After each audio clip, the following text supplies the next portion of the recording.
Institute, Berlin, Germany. Later on, he worked as a research associate in a National Central University, Taiwan. Before he joined Savitribai Phule University in 2008, he was a NIM as postdoctoral fellow at National Institute of Material Science, Japan.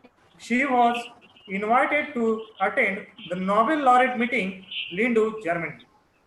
He is a recipient of world-renowned Alexander von Humboldt Fellowship, Japan, for the Society of Promotion of Science Fellowship. He is a life member of different societies like Institute of Physics, London, Chemical Research Society of India, Material Research Society of India, Indian Physics Association, etc.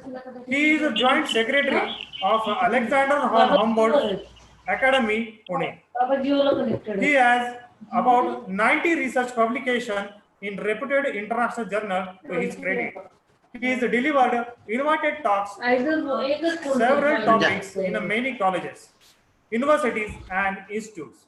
11 students have obtained their MPhil and PhD degree from under the guidance, and about 6 students are working under his guidance. He has completed 6 research projects worth of rupees 1 crore funded by different government agencies.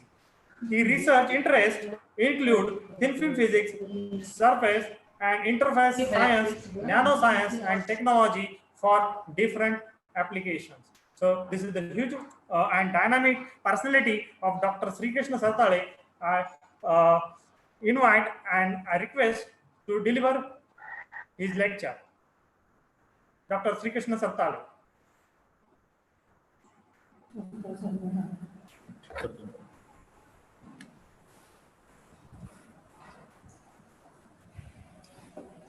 Yeah, thank you very much for the introduction.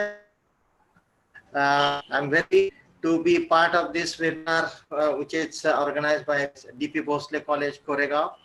As many of you know that I belong to Koregaon Taluka. My native place is Kute, which is in Koregaon, and I'm happy to have this national webinar, and they invite me to deliver some of our work on enhanced scattering, which I'm going to discuss. So for bandwidth, I stop my video. You can listen, okay? So I stop video and I start my presentation.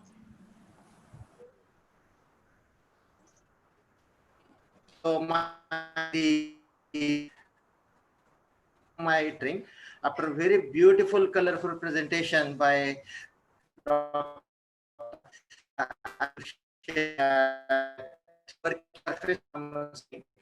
where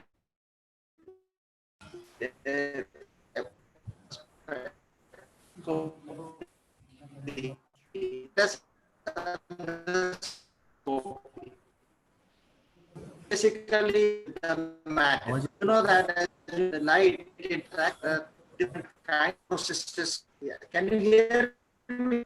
Sorry to interrupt, sir. Sorry to interrupt. Yeah. Voice is not clear.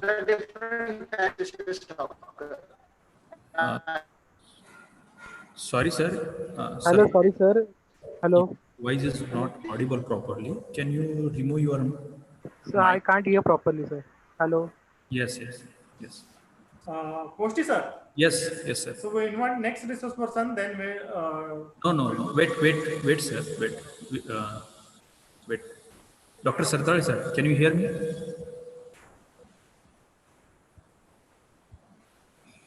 Dr. Sartale, sir.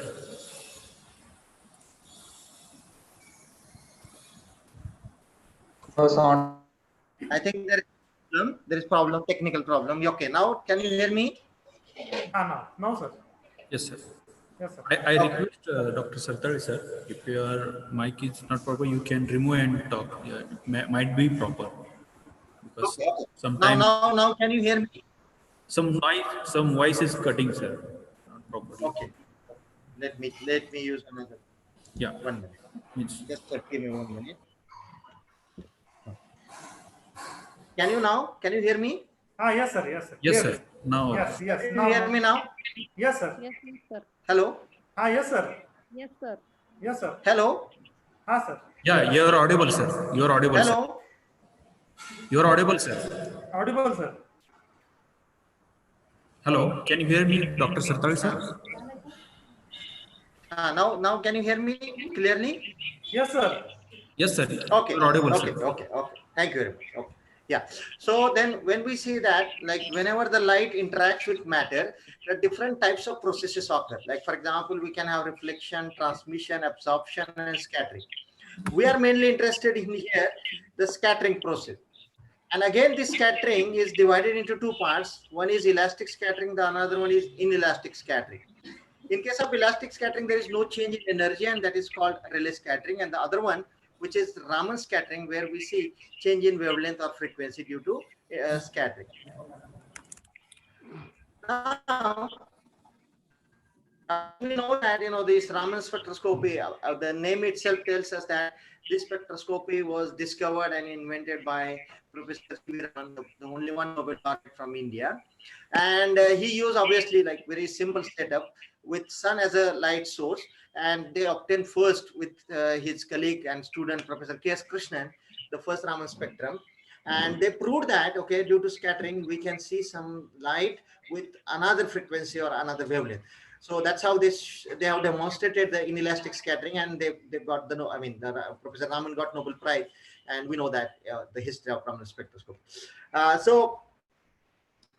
But nowadays the modern Raman spectrometers are they are very complicated in the sense because they are more effective. Raman has demonstrated with the help of very simple instrument. There are some in the elastic scattered light can be seen.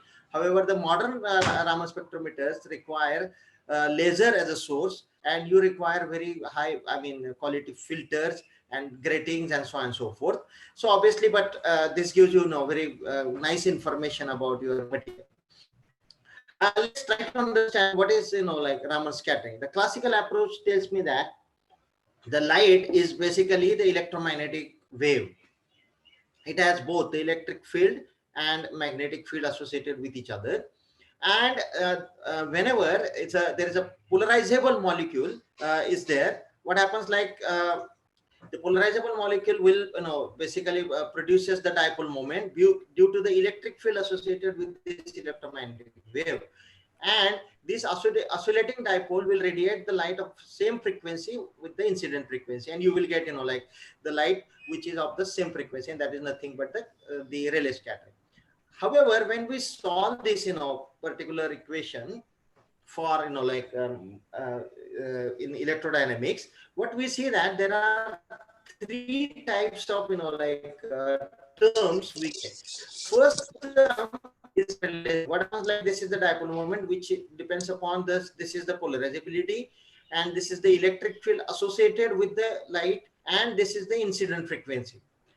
However, the second and third terms is what you get. There is a increase in the frequency, that means increase in the energy, or decrease in the wavelength, or the third term, the last term is what there is a decrease in the frequency, which is due to the vibration of molecules. The molecules are vibrating due to the electric field, and there will be this vibrational frequency will be decreased by the incident frequency. So there is a decrease in the energy.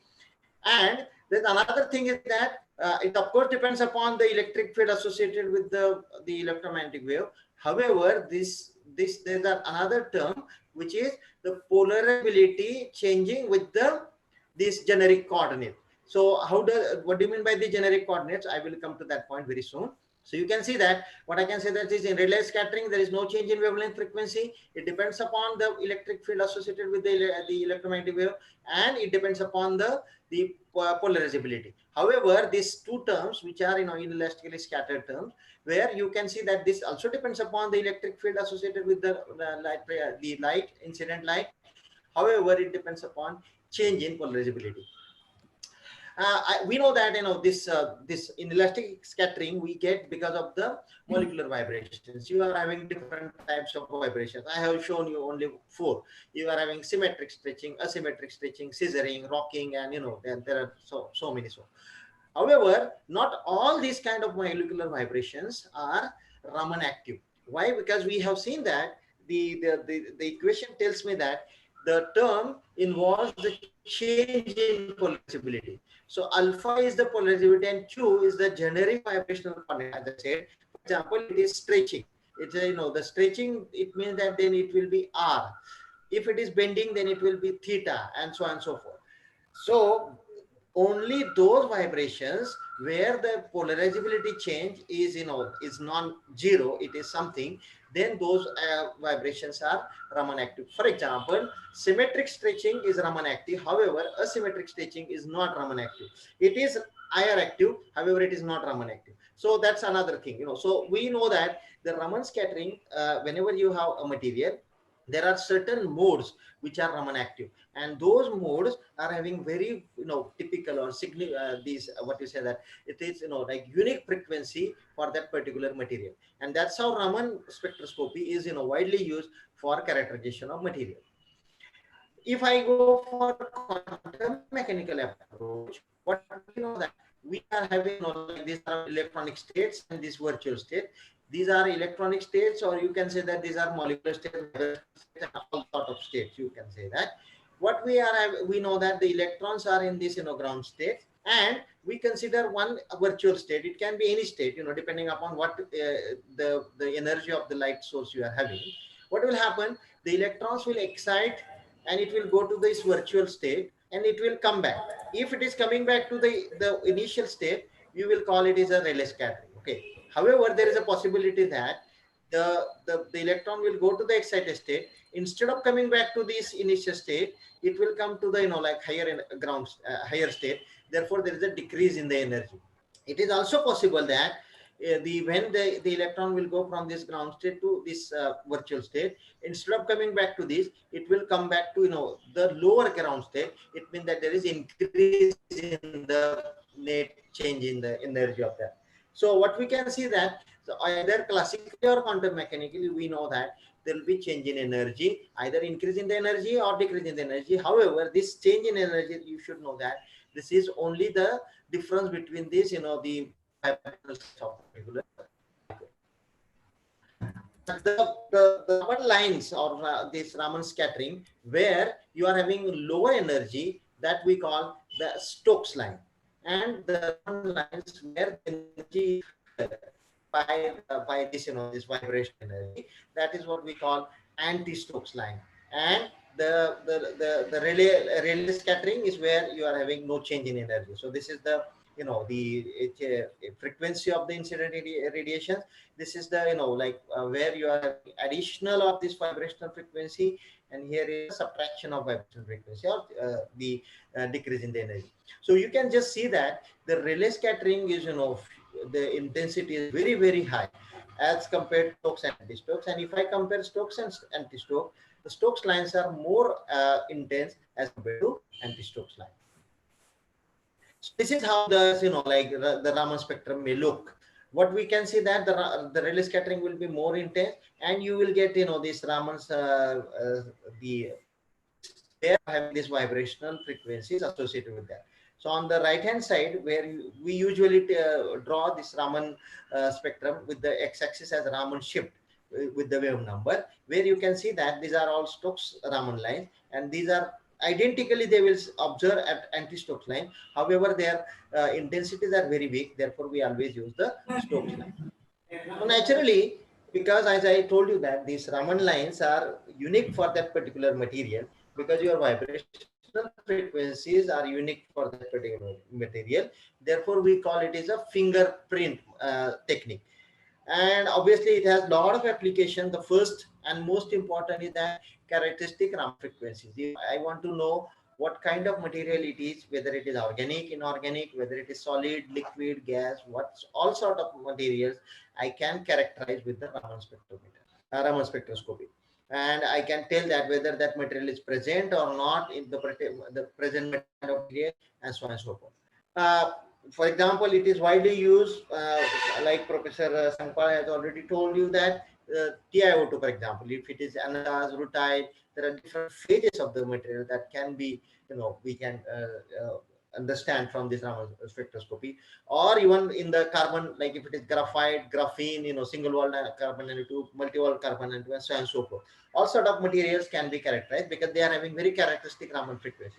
Not only that, these frequencies will change if there is any chemical interaction, if there is any stress, strain due to temperature or due to some, we apply some mechanical force and so on and so forth. So if your material is under stress due to some sort of, interactions of the material, or there is a chemical interaction between the material what you are interested in with the surrounding, then also there will be change in frequency, and the change in frequency can tell me that whether there is any sort of interaction or there is, kind of stress strain present. There are certain crystals, we know that they are symmetric about certain axis, and the symmetry is not about another axis. For example, we know that the polarizers, in case of polarization, there is only axis, other axis polarized about that axis. So such kind of crystals can be investigated using Raman spectroscopy. Another thing is that the Raman peak, obviously we know that any spectroscopy, there are three factors which are very important: the position of the peak, intensity of the peak, or the area under the curve of that particular peak, and the field width half maximum of that particular peak. We know that the width of any spectroscopic peak depends upon the resolution of that particular spectrometer. But if I have not changed the spectrometer, the resolution is fixed. And if I observe any change in the Raman peak, naturally I know that this is coming because of the material and our material property. So I can guess, or I can tell about that there must be some change in the morphology, the size and shape of the change in the nanostructures and so on and so forth, which is very important in case of nanomaterials, because the size and shape and all sort of these properties are very important, because that all these properties decide the properties of that materials. For example, electrical properties, optical properties, and so on and so forth. Those are used for certain applications. Not only that, the intensity of the Raman peak also useful, because if the intensity is increasing or decreasing, if I have not changed the intensity of my incident source, the laser, then if I observe the change in intensity, I can tell that the amount of material is changing, or in case of thin film, tell that the thickness of the film is increasing or decreasing. So you can see that Raman spectrometer spectroscopy is very, very useful technique, and it is widely used as state-of-the-art technology for characterization of materials, not only organic materials, inorganic materials, all sorts of materials. So far, so good. Obviously, I told you that Raman scattering is so great. It is used for varieties of application. However, let's consider the spectroscope. What we have seen that we incidental light, usually we use lasers. It will sit on the sample, then we will have scattering. And we have seen that the ray scattering is extremely intense, because there are almost 10⁻⁷ counts, and out of 10⁻⁷, only one count. It means that 1 in 10⁻⁷ photons will be scattered like Raman scattering. So it is a very, very weak scattering, and the scattering cross section is very low. You know that scattering cross section is nothing but scattering probability. So it's to -24. So one thing very clear, that if I want to do the Raman scattering or Raman spectroscopy of a material, where the amount of material is very, very low, like for example, this stress detection, the kind of dyes, Professor Sankar used for this dye-sensitive solar cell, those dyes are very toxic, or the same dyes are used for the, in the cotton industry. I mean, basically wherever you have the colorful clothes, those industries use this dyes, and they throw this dye in the drain water, and those dyes are very toxic in nature. So we should not be, drink that kind of water. But we know that, the amount of those dyes should be very, very low in the water, and if the amount of whatever we want to detect, those we call them that the trace detection, like we call ppm, parts per million, parts per billion, parts per trillion. If we want to know that whether that molecule is present in that particular material, or in that liquid or material or whatever it is. So in that case, the Raman spectroscopy has limitation because the Raman scattering is very weak scattering. So how to deal with this problem? So in 1928, we know that the Raman scattering was in discovered by Professor C. Raman himself. But then what happens, like it was for kind of demonstration purpose. I use this for some organic molecule and this and that. And in 1974, what happens, like somebody was interested to know what will happen to the Raman scattering of pyridine molecule if I put it on the silver electrode surface. Silver electrode I'm talking about, because what he did, the group did, they actually give the electrochemical treatment to the silver electrode or the silver metal surface. And due to this treatment, what happens, that the electrode or the surface of the silver, it was rough. And what we can see, that this is the pyridine Raman spectroscopy, the Raman spectrum. So these are all these, the positions of this the pyridine molecule on silver, but the silver is very, very smooth. So you don't see, like you just see that this, okay. But what happens, like when we put the silver, and what you can see that when you are having a proper electrochemical treatment and you get a very rough surface, or I say that optimized rough surface, you can see again the pyridine molecule spectrum, but with higher intensity. And then obviously then people started to debate why there is increase in the intensity of Raman signal. Why? Because and then the lot of theories come. If I want to understand why it is, obviously you must realize that the surface of that electrode was silver. So why silver? So obviously people started to think, why silver? Can I use any other metal, copper, aluminum, and all sort of metals, or any oxide or anything? Or it is only the roughness of the surface, or it is the metal is responsible, and so on and so forth. So we know that the metal, what we are having, silver, has the very unique property, that is what we call localized surface plasmon resonance. So what happens, like whenever light fall on a metal surface, the electrons basically start to like oscillate with the frequency of that particular light, and this will basically, they will absorb and they will give you different color. And this is very well known that, for example, these gold nanoparticles, if I change the size, what you can get that from blue, red to blue, all sort of colors you can get. So you know that this localized surface plasmon resonance depends upon not only size, the shape, and the composition. Composition in the sense in which matrix you have kept this particular nanoparticle. So the dielectric constant of the surrounding is also responsible. So we have to understand the Me theory and so on and so forth, where we know that the surface plasmon resonance, or the frequency with which all these electrons will oscillate, that frequency depends upon the size, shape, and the environment or the composition of that particular metal nanoparticles. So what we know that, and if I take this, the optical absorption spectroscopy, we know that there is a, like the excitation or the absorption of the light with certain frequency depending upon the site. For example, for certain this gold or silver nanoparticles, you get this particular frequency or wavelength, like this is 450 and so on and so forth. So what we know that now we are having a laser. Okay, laser has certain frequency. So for example, now what will happen? This is the molecule absorb on that particular surface nanoparticles, like this, for example, silver nanoparticles. What will happen now? There is an electric field. This electric field, because of the localized surface plasmon resonance, and that particular localized surface plasmon resonance has very unique frequency depending upon the size of this nanoparticle, shape of the nanoparticles, or the surrounding of this particular nanoparticle. And what will happen?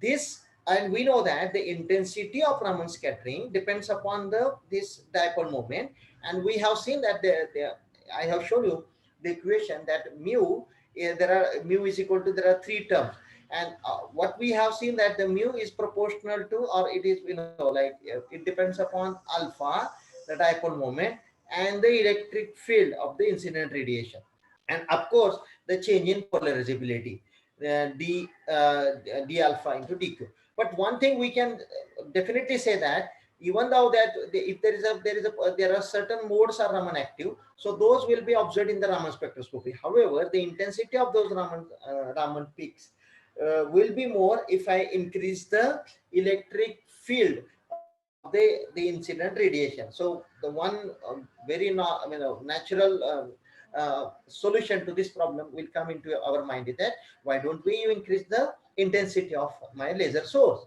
Yes, you can do that. However, you know that if I increase the intensity of laser, what will happen? This might, destroy. It will actually destroy the sample. For example, if you are having, like biological samples, or it might even, what will happen? It can evaporate the liquid. We know that laser can be used to cut metals also. So if I use very high intense lasers, what will happen? That can destroy the sample. So that will not solve my purpose. Instead of getting this, I want to characterize the sample, it will destroy the sample. So the surface plasmon resonance basically increases the electric field of the electromagnetic wave, which is, like if the electric field of the electromagnetic wave and electric field of the surface plasmon resonance, if they are matching with each other, what will happen? This both electric field will, will add up, and that will actually increase the intensity of the Raman peak. So we know that there are two types of enhancements. The one what I already discussed is what we call electromagnetic enhancement, where this is the electromagnetic wave, okay, which is incident on that particular this nanoparticle. At the same time, these nanoparticles are having the surface plasmon resonance, which has also same electric field of the same frequency. What will happen? These both will get, added, and there will be the increase in the electric field, and which will cause the increase in the Raman signal. Another enhancement is also there, which is what we call the chemical enhancement. Chemical enhancement means there is a charge transfer between the molecule, whatever the probe molecule we are having, okay, the material what you want to detect, and for example, this is the metal surface, then you are having Fermi level and there is a vacuum level. So if this LUMO and HOMO of these molecules are, adjusted in such a way that there is a charge transfer, this charge transfer also can give you some increase in the Raman signal, but that chemical enhancement is very weak. However, the electromagnetic enhancement is, like very, very strong. It is, we can get the enhancement of the order of 10 raised to 11 to 10 raised to 12.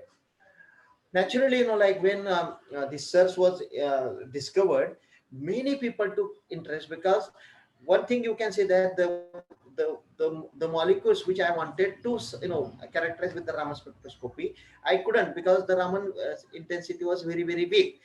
Usually it will be like in as a noise, but search can increase the Raman intensity too high, like there is an announcement is of 10 raised to 12 to 10 raised to 14 times of increase in the intensity. So naturally, the molecules which I couldn't characterize before, people started to, understand or analyze those molecules.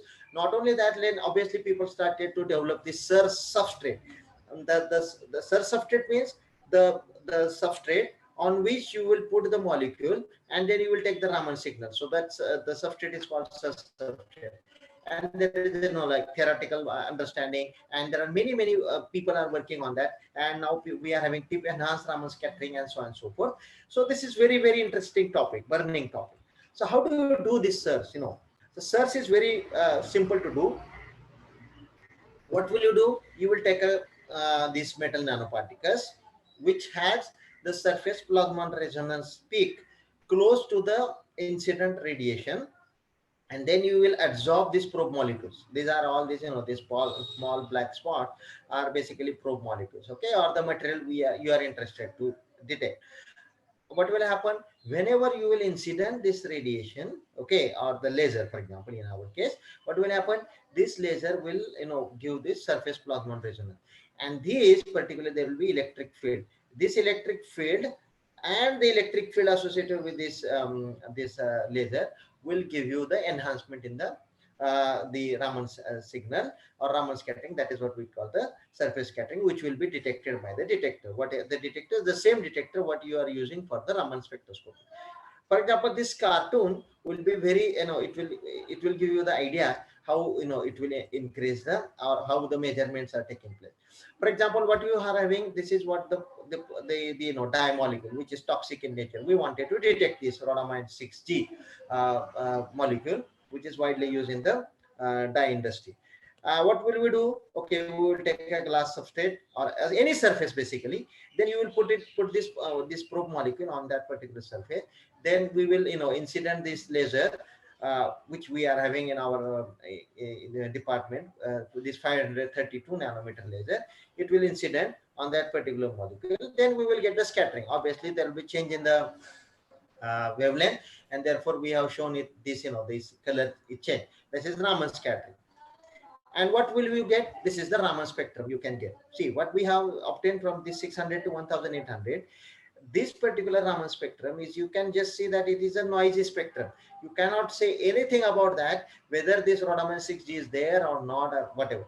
But what we will do now, we took the, instead of this glass, now what we have taken, on this glass, we have, grown the silver nanoparticles. And again, we do this, this laser is incident on that. And this dye molecule is absorbed on this surface now.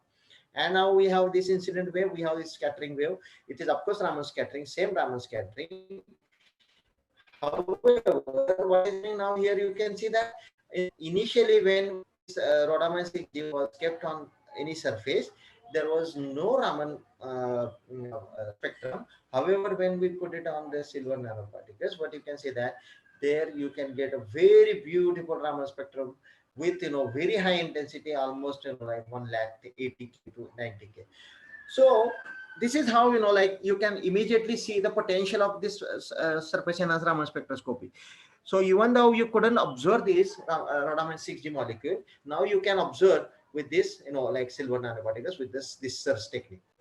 So naturally we will see that how this search is sensitive. I mean, of course, it is sensitive to the size of nanoparticles. We have written that the localized surface plasmon resonance peaks depends upon the size of nanoparticles. So if I change the size of the nanoparticle, obviously the LSPR peak positions will, and therefore the wavelength will change, and this wavelength will basically change, will decide the electric field, because those electric fields match with each other. But more interesting thing, what you can see that is the electric field, what is, generated due to this localized surface plasmon resonance. You can see the color. The red color tells me that very high, the electric field is very high, and the blue color tells me that the electric field is, like weaker. So you can see that this is, like the electric field is, like very, it's only, available for this enhancement when your probe molecule is very close to the surface of this nanoparticle.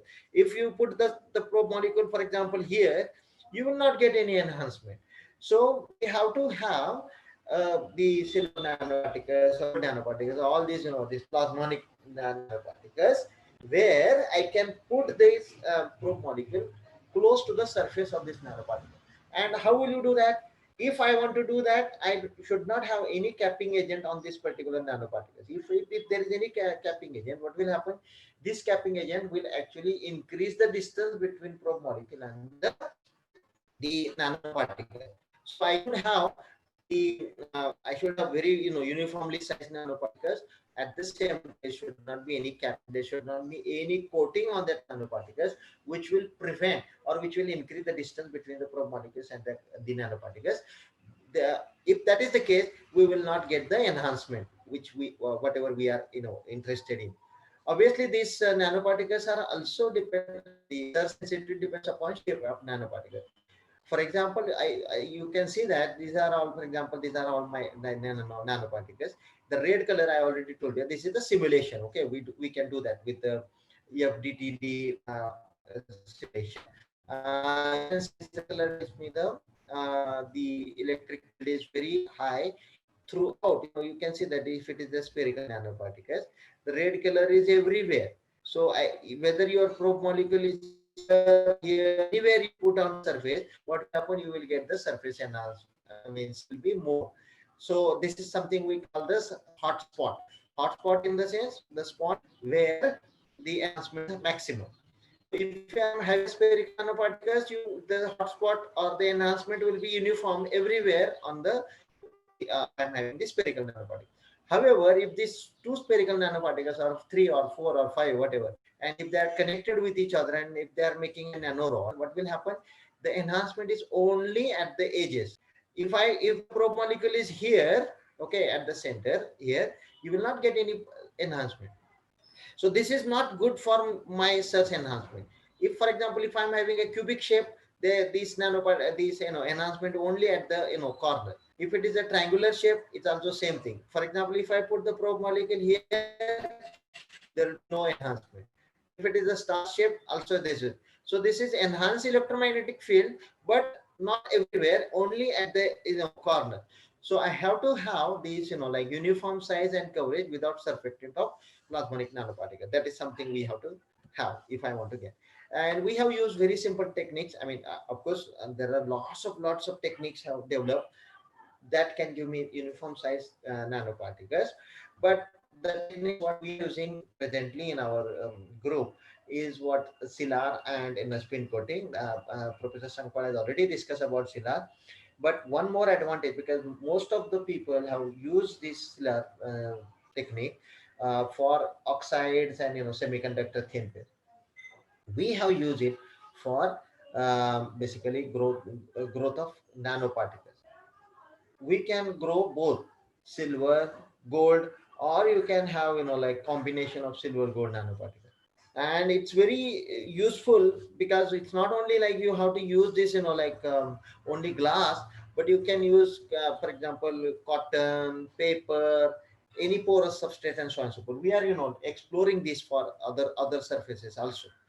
Another technique which we have developed is the spin coating. You can see that we can grow very uniformly sized these nanoparticles, and using this spin coating, where what we do, like we take the metal nanoparticle, this metal salt solution, and then we spin coat and we reduce it and we grow these. Okay. Now what we can say that, for example, I just wanted to tell you how does it how to optimize it. What you can have, for example, these nanoparticles we have grown for different cycles. You will say that okay, all these nanoparticles can show me the search enhancement. Of course it will show the search enhancement. However, the search enhancement will be pronounced, it will be more when this localized surface plasmon resonance peak will be close to the incident frequency or incident length of the incident laser. For example, you can see that in this case, this is the this is the thing, the laser. So only this particular silver nanoparticle show me this LSPR which is close to this. If I am having like 25 cycles where this the nanoparticles are merged, they are agglomerated with each other, and you can see that they will have show me something like this nanorod shape. Quadrupole peak will come there, but that is not useful for my surface enhanced Raman scattering, because they will not close to my incident frequency. And it is visible here. What you can see that, for example, 10th cycle Raman intensity is maximum. If I am having 25 cycle, where you remember there I saw this quadrupole resonance. However, their frequency was away from the incident frequency, and therefore the enhancement was not that much. 20 cycle it was 40,000. So and like that, and for 10 cycle it is about 90,000 or 1 lakh. So what you can do that you can optimize your parameters. Okay, you have to grow this silver nanoparticle in such a way that their LSPR peak will be matching with the incident frequency, and then you can get very good enhancement, something like that. Is the these optical absorption measurement. If I have done that, from that optical absorption measurement I can tell which nanoparticles will be better for this enhancement. Similarly, I can have, for example, this if I'm having this atomic force microscopic images, I can tell that which I know that the size of this nanoparticle. I can do the simulation, and from the simulation I can tell which which particular nanoparticle will give me the more enhancement by knowing this, like this electric field around that particular nanoparticle. Okay, so so somehow, like either by the optical measurement or by simulation, we can optimize which nanoparticles are better for getting, maximum surface enhancement, surface activity. Now, to demonstrate you, to tell you people like, okay, how this is useful. It's very useful because if you are having, for example, some industrial pollutant, for instance, methylene blue is a very toxic pollutant. What I wanted to show you that we can, for example, this is methylene blue. Put it on just glass. What you can see that if I am having 0.1 molar methylene blue, your intensity of this methylene blue peak is only 700. Okay. However, if I put it on 10 to minus 10 molar, like even it is nanomolar, even about 100 picomolar, your intensity is higher than 3 times higher than this, the methylene blue on glass. So even parts per trillion, parts per million, billion, or trillion amount of this kind of industrial pollutants we can detect using this search, which is very amazing. But not only that, I mean, of course, I already demonstrated that, but there are certain factors which are important for search, because you people should know that. This is one from industrial point of view, it should be reproducible. What do you mean by reproducible? It means that if I'm growing these nanoparticles on a surface, I should be able to get this surface and this search activity everywhere same. If I can get this, I randomly choose these particle spots on that particular these silver nanoparticles grown search substrate. It can be glass, it can be cotton, it can be paper, and it can be anything. Okay, and then what we did, we put this, the random spots, and what we have seen that we get almost same Raman intensity. So then we can say that this homogeneity and reproducibility of spectra recorded at different randomly distributed sites tells me that the reproducibility of my search substrate. That is very important factor from industrial point of view. Not only that, whatever the method you use for the growing these nanoparticles, I need to see how good means if I grow these nanoparticles on, for example, coppers or this cotton or paper, okay, and then I grow another paper and the third paper and fourth paper and fifth paper. Will I get the same results? If I'm getting the same results, I can say that the search substrate is repeatable. Reusable, that's another point, like, can I reuse it? For example, if I put methylene blue on my search substrate, I take the spectra. If I take the spectrum, if I wash it with the water, and if I put again methylene blue, what will happen? But what you can see that in methylene blue, for example, okay, if this is the first spectrum I recorded, okay, then I wash it with the water. But what happens, like, still I can see some methylene blue Raman spectrum. And if I put it again, like the methylene blue, I will get again, most intense peak. And again, if I wash it, I will not get zero intensity, but there is some intensity still remaining. On the other hand, if I am having this, chromic red, some another dye molecule, if I take the detection, okay, I get this Raman spectrum. If I wash it with the water, I get zero. If I again, put that on that particular surface, I get some Raman intensity. If I wash it with the water, again I get zero. So this is a reusable search substrate. However, for this particular dye, not for this dye. Why there is a difference? Because in this case, it is only electromagnetic enhancement. I already told you that there is no chemical interaction between the dye molecule and the surface of my this silver nanoparticles. However, in case of methylene blue, what happens? Methylene blue has some chemisorption with the silver, and therefore just by washing with the water, I cannot get rid of entire methylene blue. There is some methylene blue still remain on the surface, and therefore I will get some intensity after washing. So it means that I cannot reuse this particular search substrate for methylene blue. So how to do that? This can be like that's something we are working on it. If I can grow these silver nanoparticles on zinc oxide or the titanium dioxide or some other photocatalytically active surface, okay, And then what will happen, like if I put it on zinc nanorod, first thing is that, okay, I will get very good intensity. I mean, intensity in the sense, surface enhancement. That's fine. But what we can see that if these silver nanoparticles grown on the silver nanorods, what you can see that the enhancement or this electric field is only about around this, this silver or gold nanoparticle. What does this mean? That I will only get the source enhancement of the enhancement in the Raman signal is only because of this silver nanoparticles, not because of this zinc nanorod or something. So it is inactive that way. So if I can I will get enhancement, but if I insert this with the UV light, but now this UV light will basically excite the electron from valence band to conduction band, and they will do the photocatalysis. This photocatalysis will actually degrade the methylene blue dye, and you will not get any. And anyway, this UV light will not cause any problem for my this silver, because silver is inactive because there is no surface plasmon resonance occurring in the UV region.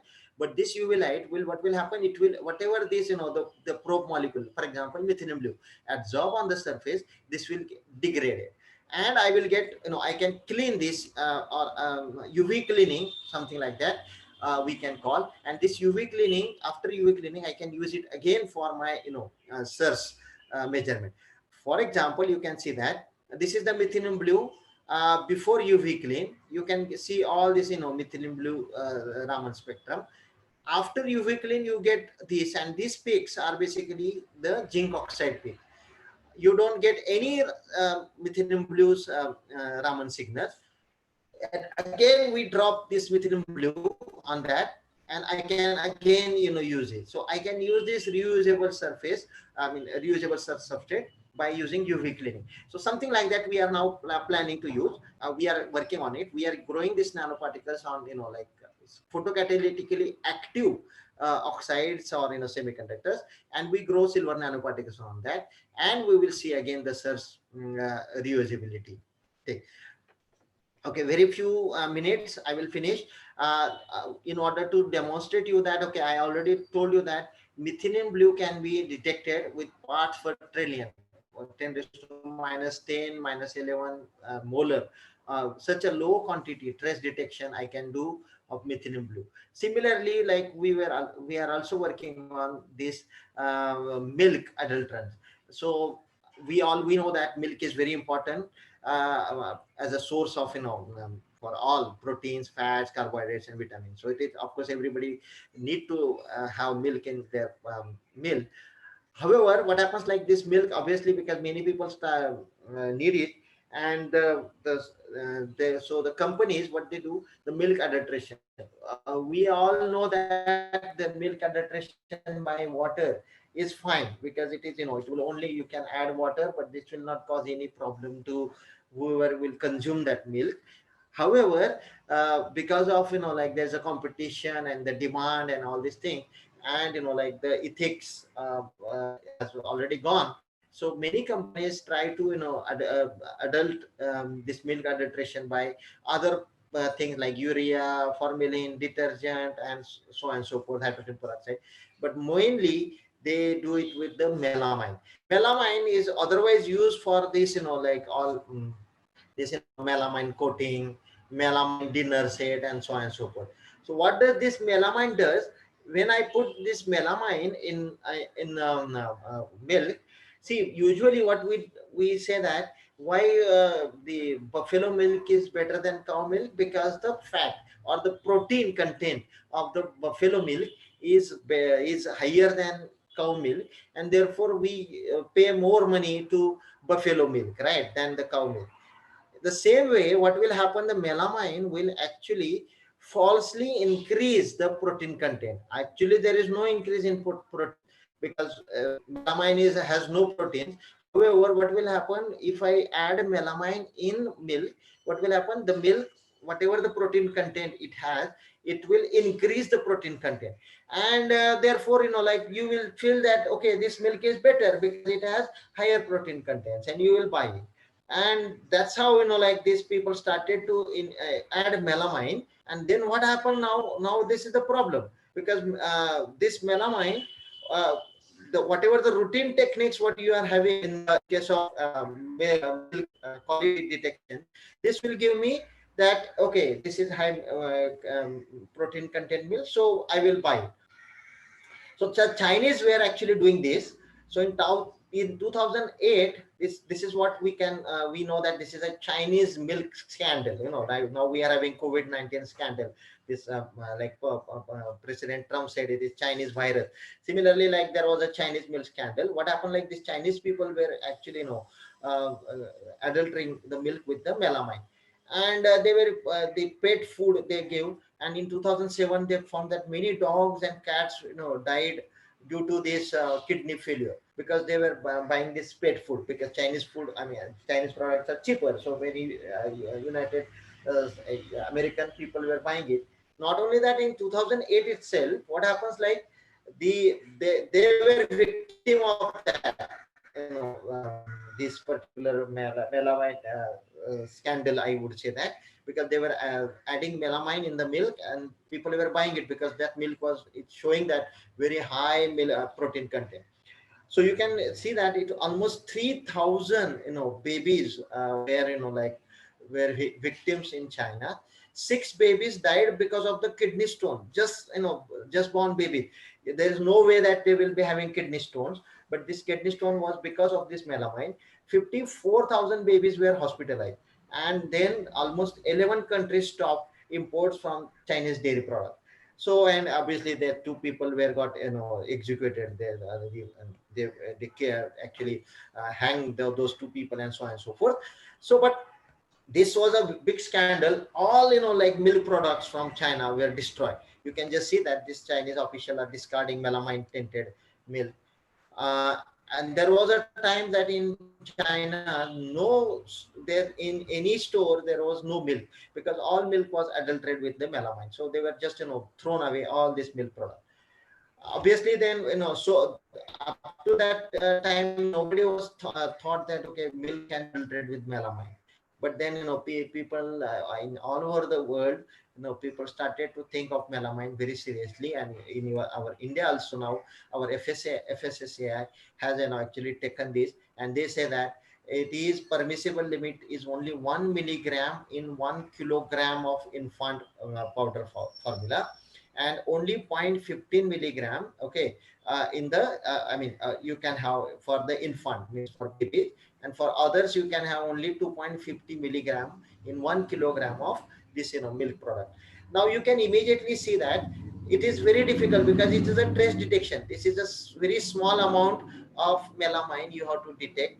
So, and in that case, the SIRS technique is very useful, because SIRS has the capability to detect very, very small amount of material, because it has it enhances the Raman signal. And another thing is that it doesn't destroy the sample, means I don't because with a very low powered laser source I can get very high intensity. Though the SIRS spectrum what I have shown, where we have used milliwatt laser sources, so the laser intensity was very weak. It wasn't like 1 watt, 5 watt, so on and so forth. It was only milliwatt. And we know that if we are having this melamine, you get a very huge punishment.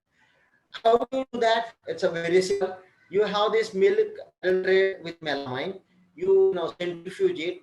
Of course, you have to do some treatment, and you take this like this particular suspension, and you put it on the substrate, and you do the laser Raman measurement.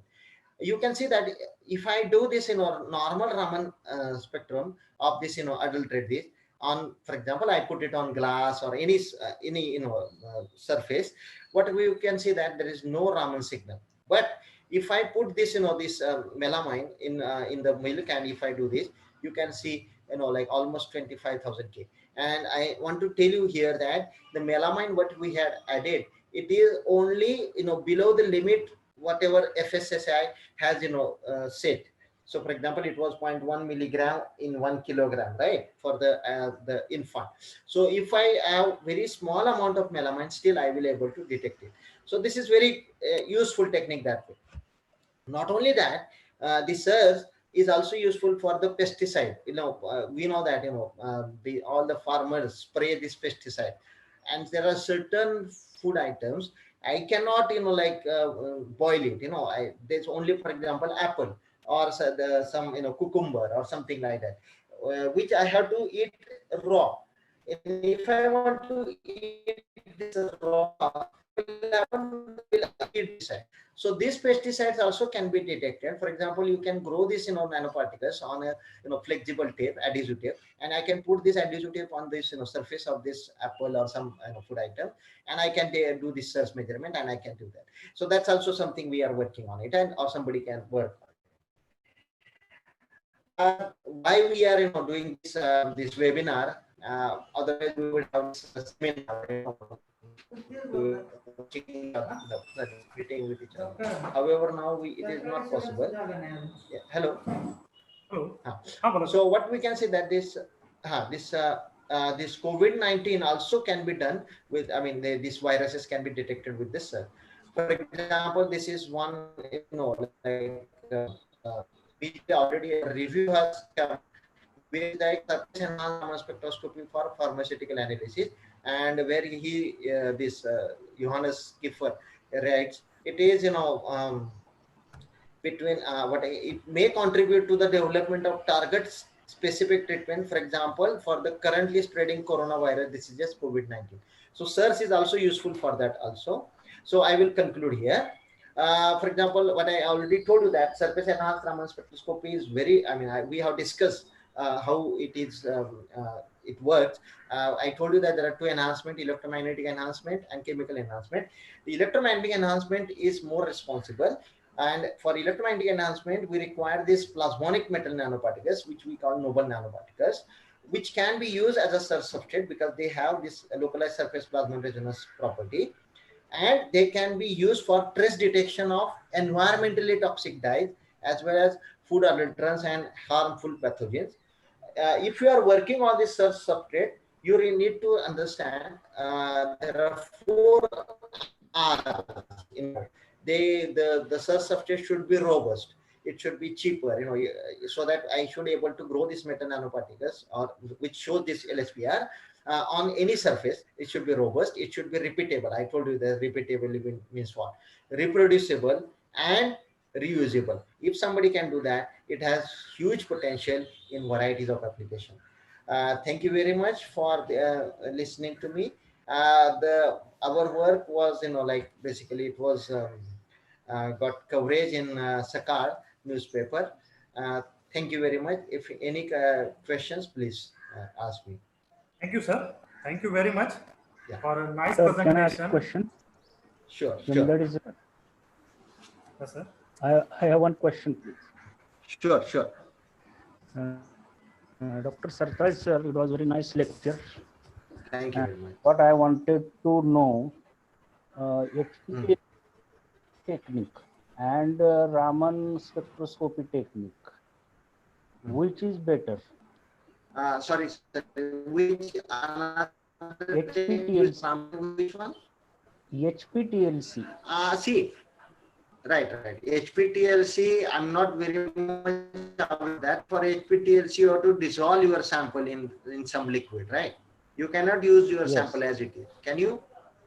Yes. But however, for your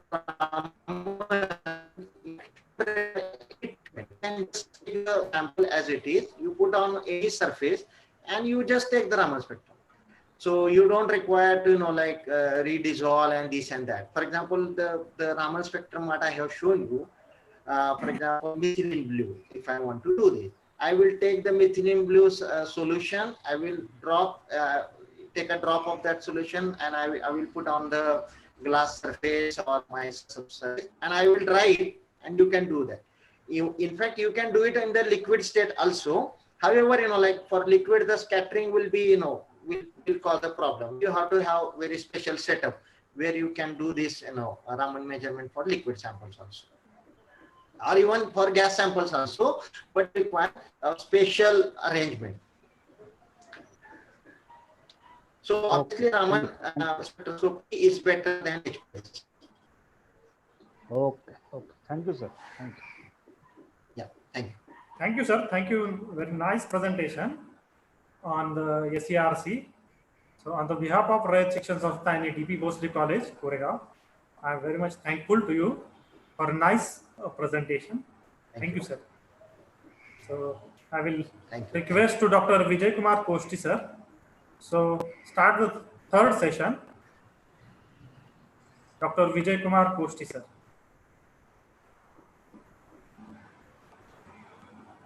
Yes. Thank you, Dr. Jamdade, sir, for giving me this opportunity. The third resource person, who is a very young, very dynamic personality, he is a Dr. Nilesh Chandankar. He is an assistant professor at Department of Energy and Material Engineering, Dongkok University, South Korea. Nilesh received his PhD from the Shivaji University, Kolhapur in 2016. After that, he moved to the postdoctoral research at School of Chemical Engineering, Cheonam National University, South Korea. So far, Dr. Nilesh co-authored more than 54 research articles, including Chemical Society reviews. I personally highlight this point. Chemical Society reviews more than 20 in fact.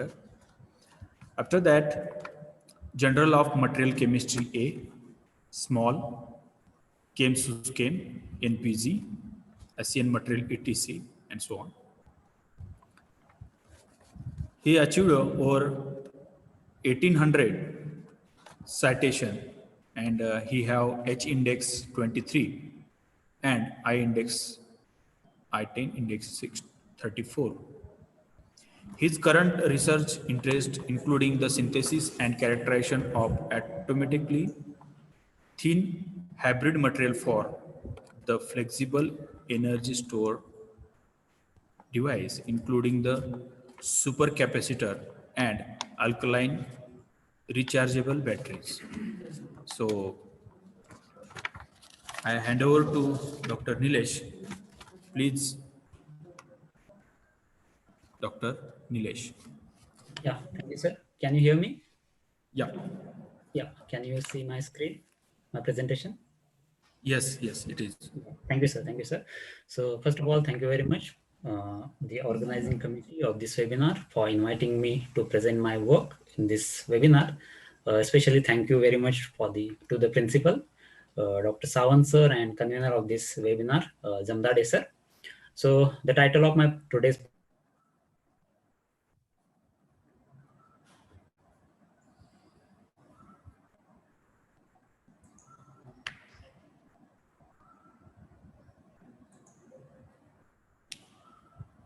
I think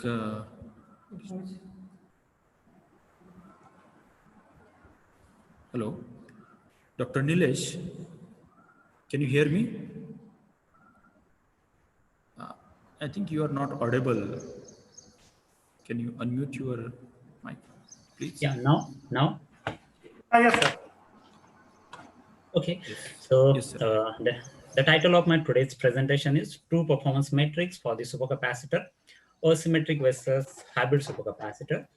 So what we observe in the last 1 decade, there are many researchers from the many countries who are actively working in the field of supercapacitor. They are publishing many papers every year. More than thousands of papers are coming in this particular field. But what we can observe, people are using a little bit misleading formulas or concept to describe the materials. For example, people are using battery type materials and they call these materials as a supercapacitor. Again, they calculate the capacitance instead of calculating capacity. So that is a misleading for the future development of this field. So I would like to discuss on this topic, and I think this is a very interesting topic for the newcomers. Those are interested to do their career in the supercapacitor field.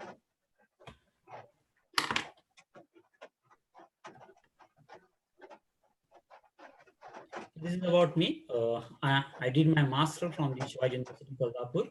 Then I joined for the PhD in the Department of Physics, Shivaji University, Kolhapur, and I did my PhD under the guidance of the Professor Sahil Pandey.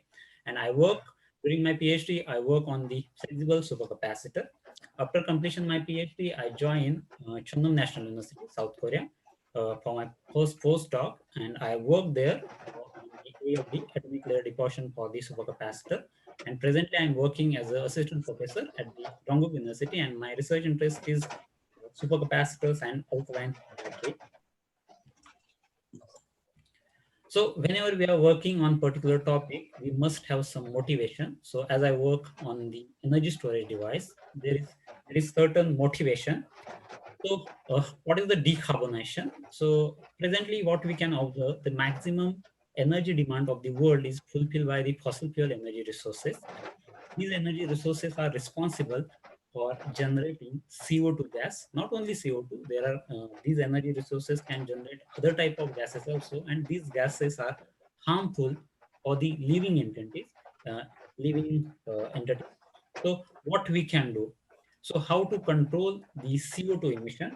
So the best option is that generating the energy from the renewable energy resources like the solar energy, wind or tidal energy, as these energy resources are very clean and easily available in the Earth atmosphere.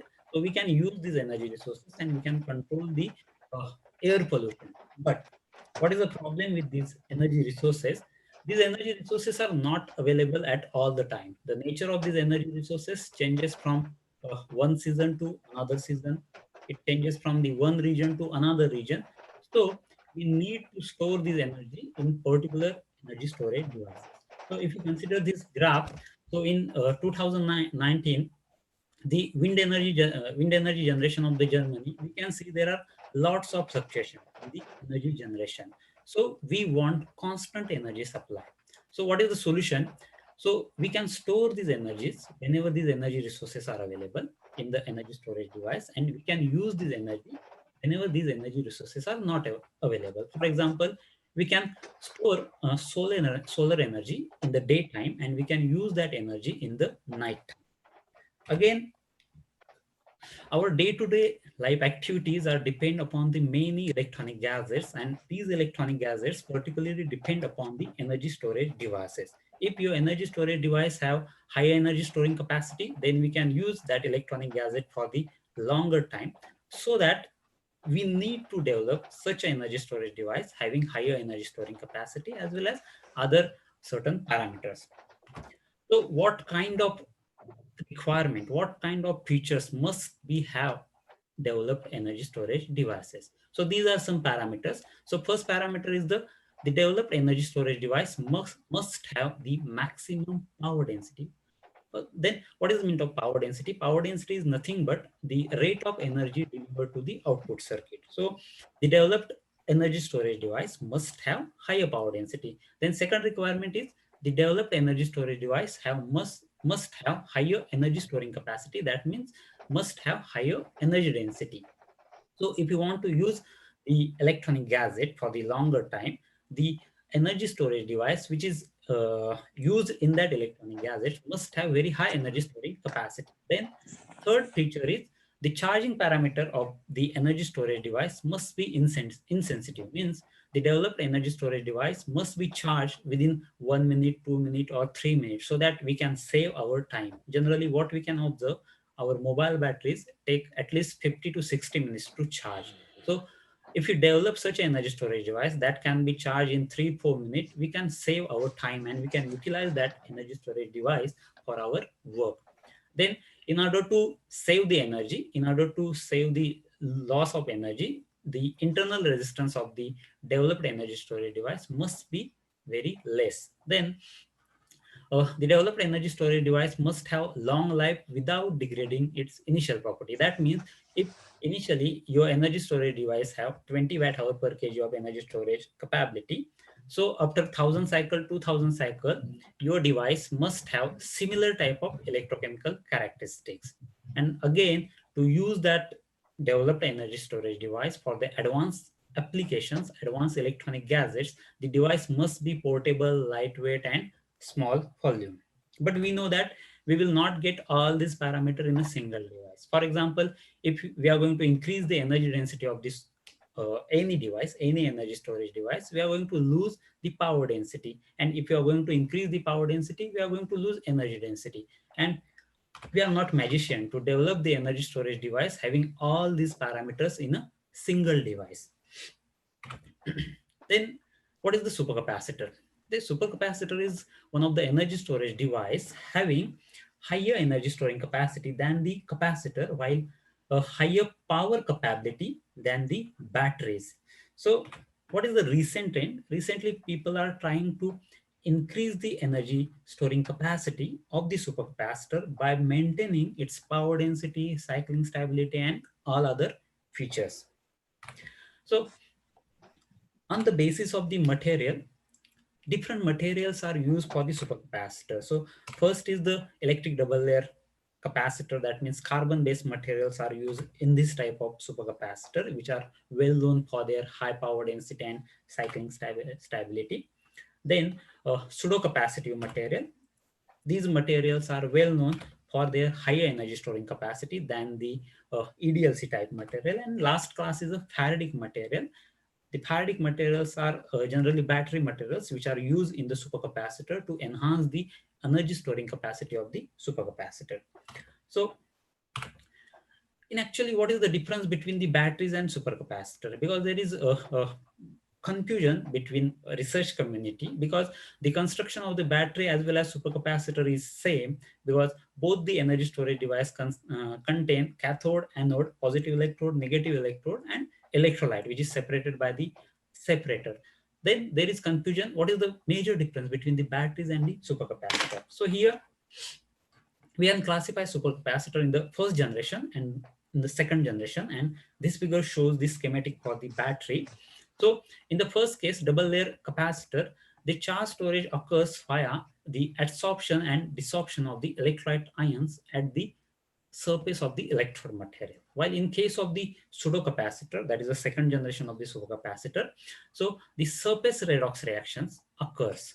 That means Faradic reactions are occur on the surface of the electrode material, while in case of the batteries, Faradic reaction occur, but these reactions are the bulk reactions, and during the electrochemical reaction, the phase of the material going to be changed. While in case of the pseudo-capacitor, phase of the material going to be not changed, only surface redox reaction occurs. So here we should note that the EDLC type charge storage mechanism is occur in pseudo-capacitive as well as battery type battery materials. So here we can observe non-Faradic process is observed in case of double layer as well as pseudo as well as battery, because whenever electrolyte ion adsorb on the surface, redox reaction will be occur, while Faradic reactions occur in only pseudo-capacitive and battery type material.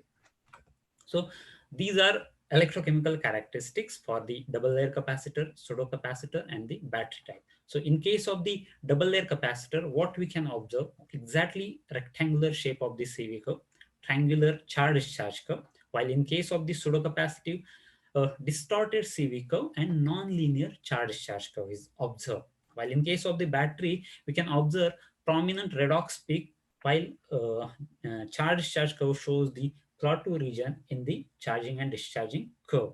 So from the kinetic analysis, by using the power law, that is I is equal to AV raised to B, we can calculate the B factor by measuring the cyclic voltammeter at various scan rate. And if the B value is equal to 1, we can identify that particular material having EDLC type behavior. While B value is nearby equal to 1, then we can identify that material having pseudo-capacitive behavior, while the material which is showing the B value in between 0.5 to 1, these material are classified as the battery material. So what is the first confusion in the research community? People are using battery type material and they call this material as a pseudo-capacity, which is a completely wrong. It is not good for the future development of the supercapacitor. This is one of the example which is published in Advanced Functional Material in 2016. So this research group used MnCO2O4 decorated nickel hydroxide as an electrode material, and they apply this material for the supercapacitor application. This is about the nanostructure of the prepared material, and here we can observe that the CV curve shows the prominent redox peak While charge-discharge curve, we can observe the plateau region in the charge-discharge curve. And again, they calculated the specific capacitance. In the next slide, I'm going to discuss about what should we calculate for the battery material.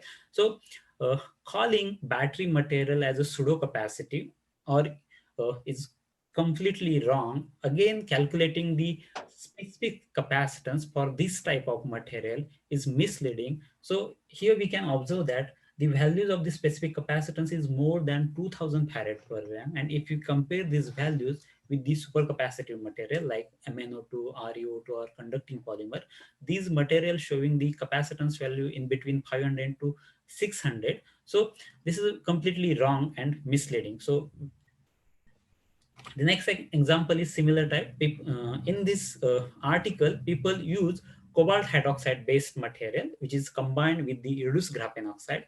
Even that, they combine nickel cobalt hydroxide with the reduced graphene oxide. The CV curve shows the prominent redox peak and plateau region in the charge discharge curve, and they call these material as a pseudo capacitive. So, which is a completely wrong. So people should call this material as a battery type. If you consider the CV curve shows the prominent redox peak, then people should call this material as a battery type material they use for the supercapacitor application instead of calling pseudo capacitive.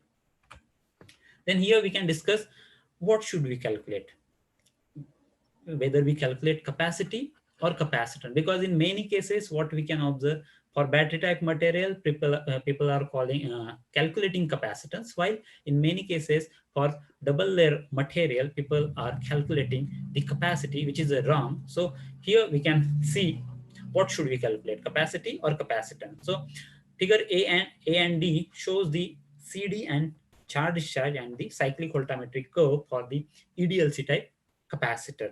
So generally we are using CD curve to calculate the electrochemical parameter, and here we can observe that the linear charge and discharge curve is observed for the EDLC carbon based material. And if we calculate the slope for this discharge curve, then slope is almost identical at 0.1 to 3. That means the calculated capacitance is almost constant throughout the discharge process. So in that case, we are able to use this formula to calculate the capacitance value. But in case of the pseudo capacitor or battery type material, if you calculate the slope at 0.1, 0.2, 0.3, we can observe different slope. That means we will get different capacitance. That means the capacitance is not constant throughout the discharging process. That means we are not able to use this formula to calculate the capacitance for the pseudocapacitive and battery type material. So what should we do? We should consider the area under the discharge curve to calculate the capacitance for the pseudocapacitive material. So in case of the pseudocapacitive material, generally Faradic reactions are occur at the surface of the electrode material. Therefore, we can calculate either capacitance or capacity. So it is acceptable for the pseudocapacitive material. We can calculate capacitance or capacity. But in case of the battery, we must calculate capacity. So why we should calculate capacity for the battery material, we can see in the next slide. So if you consider this lithium iron phosphate, LiFePO4, which is a battery material having low surface area. So we checked this LiFePO4 in LiPF6 in EC-DMC electrolyte. And this is about the charge discharge curve for this particular material. And if you calculate the capacitance for this particular material by using this formula, what we can observe from this to this potential window, that means 4.0 to 3.4 volt window, the capacitance value is almost 0. Further, if you calculate the capacitance from 3.4 to 3.2 volt window, we can observe the capacitance value is about 1866 farad per gram. Again, below this potential window, capacitance value is 0. So whole potential window is not taking part to contribute the capacitance. Therefore, we are not able to use the capacitor formulas to calculate the capacitance value for the battery type material. Again, if you consider the energy density value, because there are many reports, people are calculating in the same way energy density value, only 0.2 volt window is actively taking part to charge contribution. And if we calculate the energy density by using this 0.2 volt window, we will get only 10.33 watt hour per kg of the energy density. But what generally people are doing, people are taking whole potential window, that is from 2.0 to 4.0 volt window, and they observe 1019 watt hour per kg of the energy density. So if we compare both these values, so it is completely misleading and it is wrong. So we should calculate capacity by using capacity formulas for the battery type material. So here we can observe that in case of the battery, at particular potential, charge storing occurs, so that we are not able to use this formula, capacitance formula, to calculate the capacitance for the battery type material. We should calculate capacity for this type of material. Again, there is confusion between the Coulombic efficiency and the energy efficiency. Generally, people are calculating the Coulombic efficiency for all the type of materials, whether it is for ADLC, pseudo, battery type material, but it is not appropriate. In case of the EDLC material, the charge and discharge curve are linear, as I discussed before. The slope of the discharge curve is constant everywhere. Therefore, in case of the EDLC, we are able to calculate the Coulombic efficiency. But in case of the pseudocapacitive material and battery type material, the slope of the curve is not constant, and charging time, discharging time here doesn't matter, because you are calculating the energy storing capacity by considering the area under the discharge curve. Therefore, in case of the pseudocapacitor, we must calculate the energy efficiency, which is nothing but the area under the discharge curve into 100 divided by area under the charge curve. So Coulombic efficiency must be calculated only for the EDLC material, while energy efficiency can be calculated for the pseudocapacitive and the battery type material, because the slope of the discharge curve is not constant throughout the potential window. Then this is a very serious issue in the supercapacitor field. What we are doing, we are preparing thin film sample or the powder sample, and we are coating that powder sample on the current collector. So in case of the thin film sample, the deposited mass is around 1 milligram per centimeter square. And we are calculating all the electrochemical parameter by using this mass 1 milligram per centimeter square. This is a generally we will get 1 or 2 milligram per centimeter square. But if you compare our electrochemical results with the commercially available supercapacitors, so in case of the commercially available supercapacitor, they are using the mass of the material minimum 10 milligram per centimeter square. That is why their electrochemical parameters like capacitance or energy density value are lesser than our value. So it is always better to report, instead of gravimetric parameter, it is better to report the volumetric or aerial electrochemical parameter for low mass loaded electrode. So this is one of the example. In this paper, author prepared the MnO2 based electrode having mass about 10 milligram per centimeter square, and they observe the aerial capacitance of 3.04 farad per gram. This is about the electrochemical characteristics for the prepared electrode. So again, there is another confusion about the pseudocapacitor, because there are certain battery materials. This battery material shows the pseudocapacitive behavior, that means distorted CV curves and nonlinear charge discharge curve. So it is not appropriate to call these battery materials as a pseudocapacitive materials. So what is meant of pseudocapacitor? Pseudocapacitor is nothing but the material which store the electrical charges by the surface redox reaction.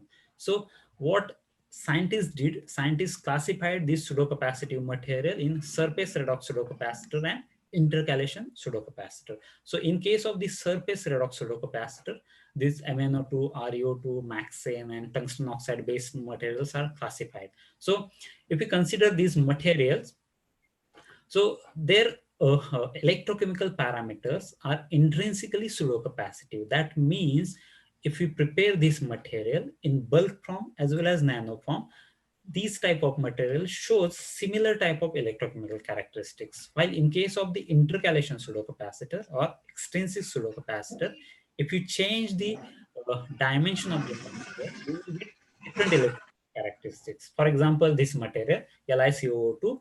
So in the case of the bulk form, the discharge curve is similar to battery type. And when author goes to decrease their dimension from 17 nanometer to 6 nanometer, the pseudocapacitor type behavior is observed. So that this type of material we should call as an intercalation pseudocapacitive instead of calling only pseudocapacitive.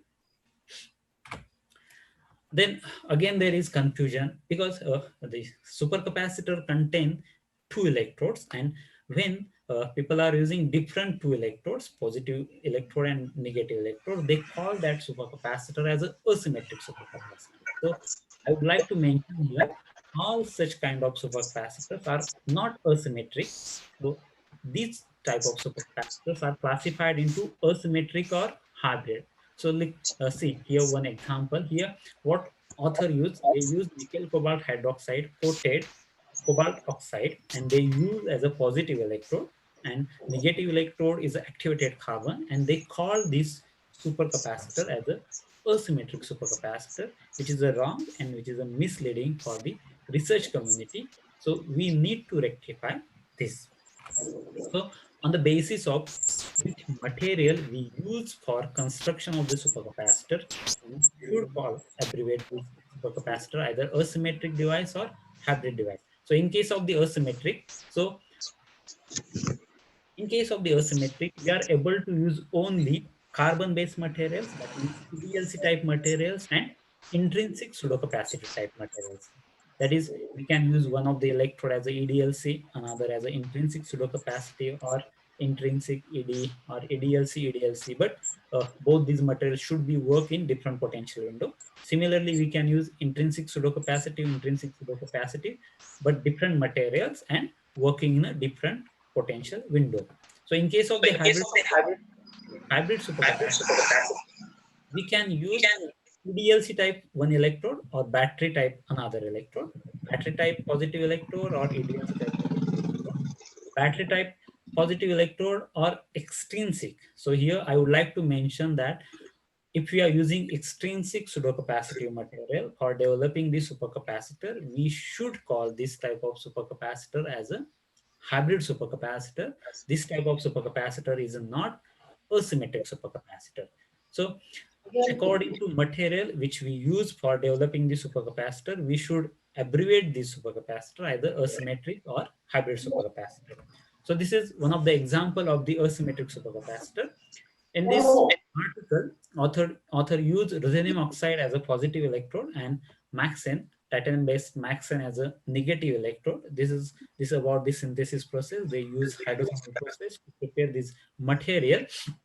And this is about the electrochemical characteristic. Here we can observe ReO2 can be worked in positive potential window, Maxene work in negative potential window.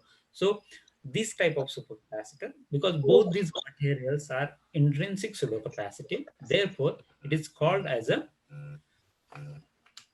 asymmetric capacitor. Then this is another example of the asymmetric supercapacitor. So recently we have published this article in the small. So we have used tungsten nitride as a positive electrode, as a negative electrode, and polymer as a positive electrode to develop the asymmetric supercapacitor. This is about the electrochemical characteristics of the whole device. So here we can observe tungsten nitride can be work in negative side while polymer work in positive side. So this is one example of the battery type material. So we have prepared the phosphorus doped nickel cobalt ruthenium cobalt hydroxide based material, and we have used this material for the hybrid supercapacitor, which is work in positive potential window. So here what we can observe, we have calculated the capacitive and diffusion control contribution, that is a B value, and we observe that capacitive contribution is negligible. That means the prepared material is battery type, and this is about the electrochemical characteristic of the device. This is another example of the hybrid supercapacitor where we use extrinsic pseudocapacitive material to develop the hybrid supercapacitor. So one of the electrode is intrinsic pseudocapacitive, while another electrode is extrinsic pseudocapacitive. Therefore, we call this device as a hybrid supercapacitor. And these are the electrochemical characteristics for this whole device. This is about the energy density plot, and this is about the energy efficiency calculations. Okay, finally conclusion. For the future development of the supercapacitor field, it is quite necessary to report the appropriate electrochemical performance matrix, and researchers, reviewers, and editors need to consider and further educate themselves on the fundamental and correct method of data reporting in this field. So recently we have published one review article on the same topic in the small, so that entitled is True Meaning of the Pseudocapacitor and Their Performance Metrics, Asymmetric versus Hybrid Supercapacitor. I think authors, those are interested, they can follow this article. In this article, we have discussed all the things related with the performance metrics and formulas we have discussed in detail. Thank you. Thank you very much for giving me chance. Thank you, sir. It's very outstanding presentation, sir. We learned a lot from your presentation. I request to all participants, if you have any question, please raise your hand.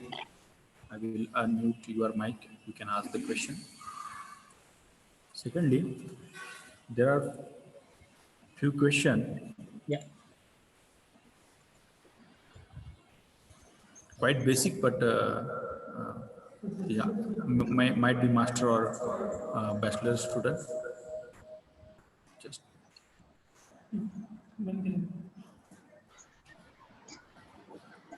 yep.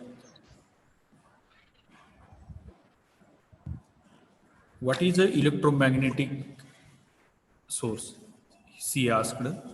It might be Electromagnetic source. basic question, sir, but I don't know. It's from bachelor student, might be. I didn't get that question. Electromagnetic source means?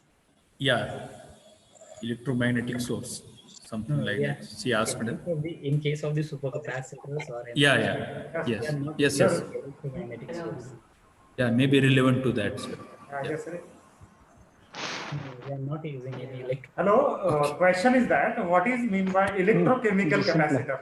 Electrochemical capacitor. The question is electrochemical capacitor. What is mean by electrochemical? Electrochemical double layer capacitor. So generally, in case of the electrochemical capacitor, there are carbon-based electrodes are used. Carbon-based means positive electrode is carbon, negative electrode is carbon, and in between there is electrolyte, which is separated by the separator.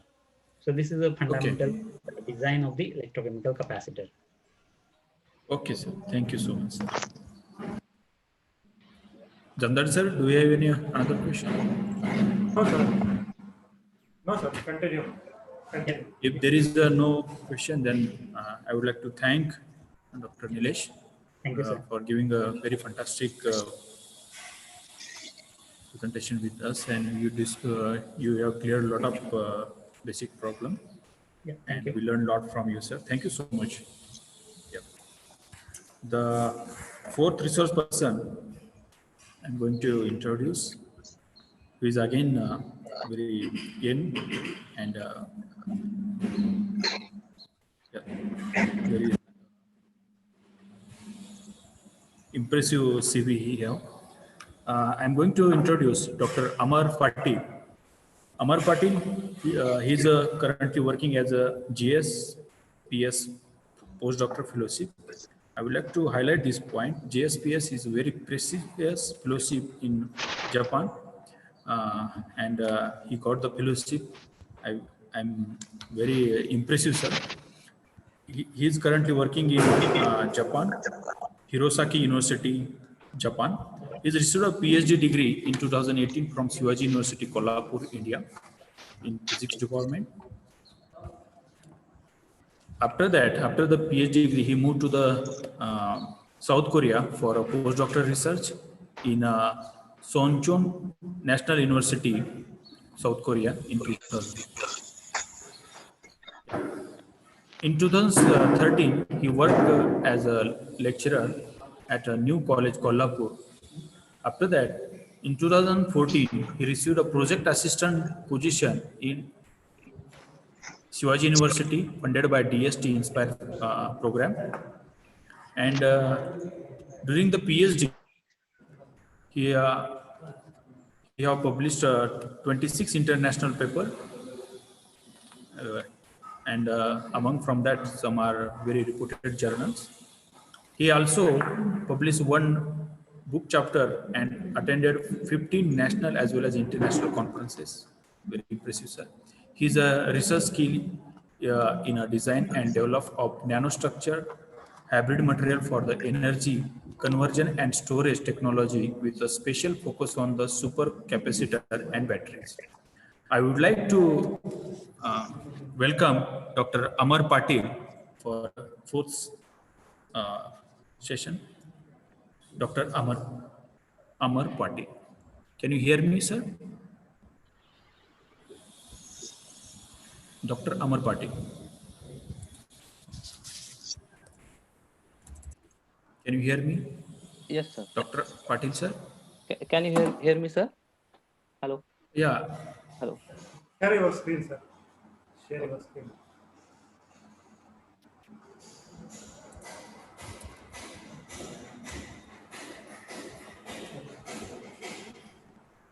Hello. Hello, sir. Yes. I cannot share the screens. Okay, No, you are a host, sir, so you can, you are co-host, so you can share, sir. Share the screen.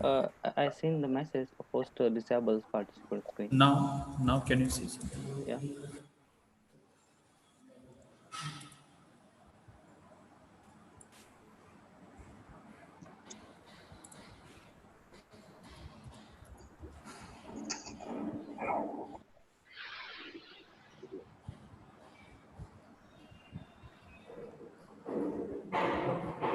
Hello.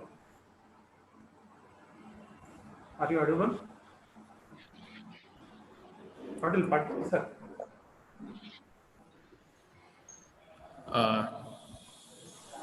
Dr. Amar Patil, sir? Are you audible? Please unmute your mic, Dr. Patil, sir. Yeah. I have already unmuted, but I cannot share the screen. Is it possible now? Now it's okay. Okay.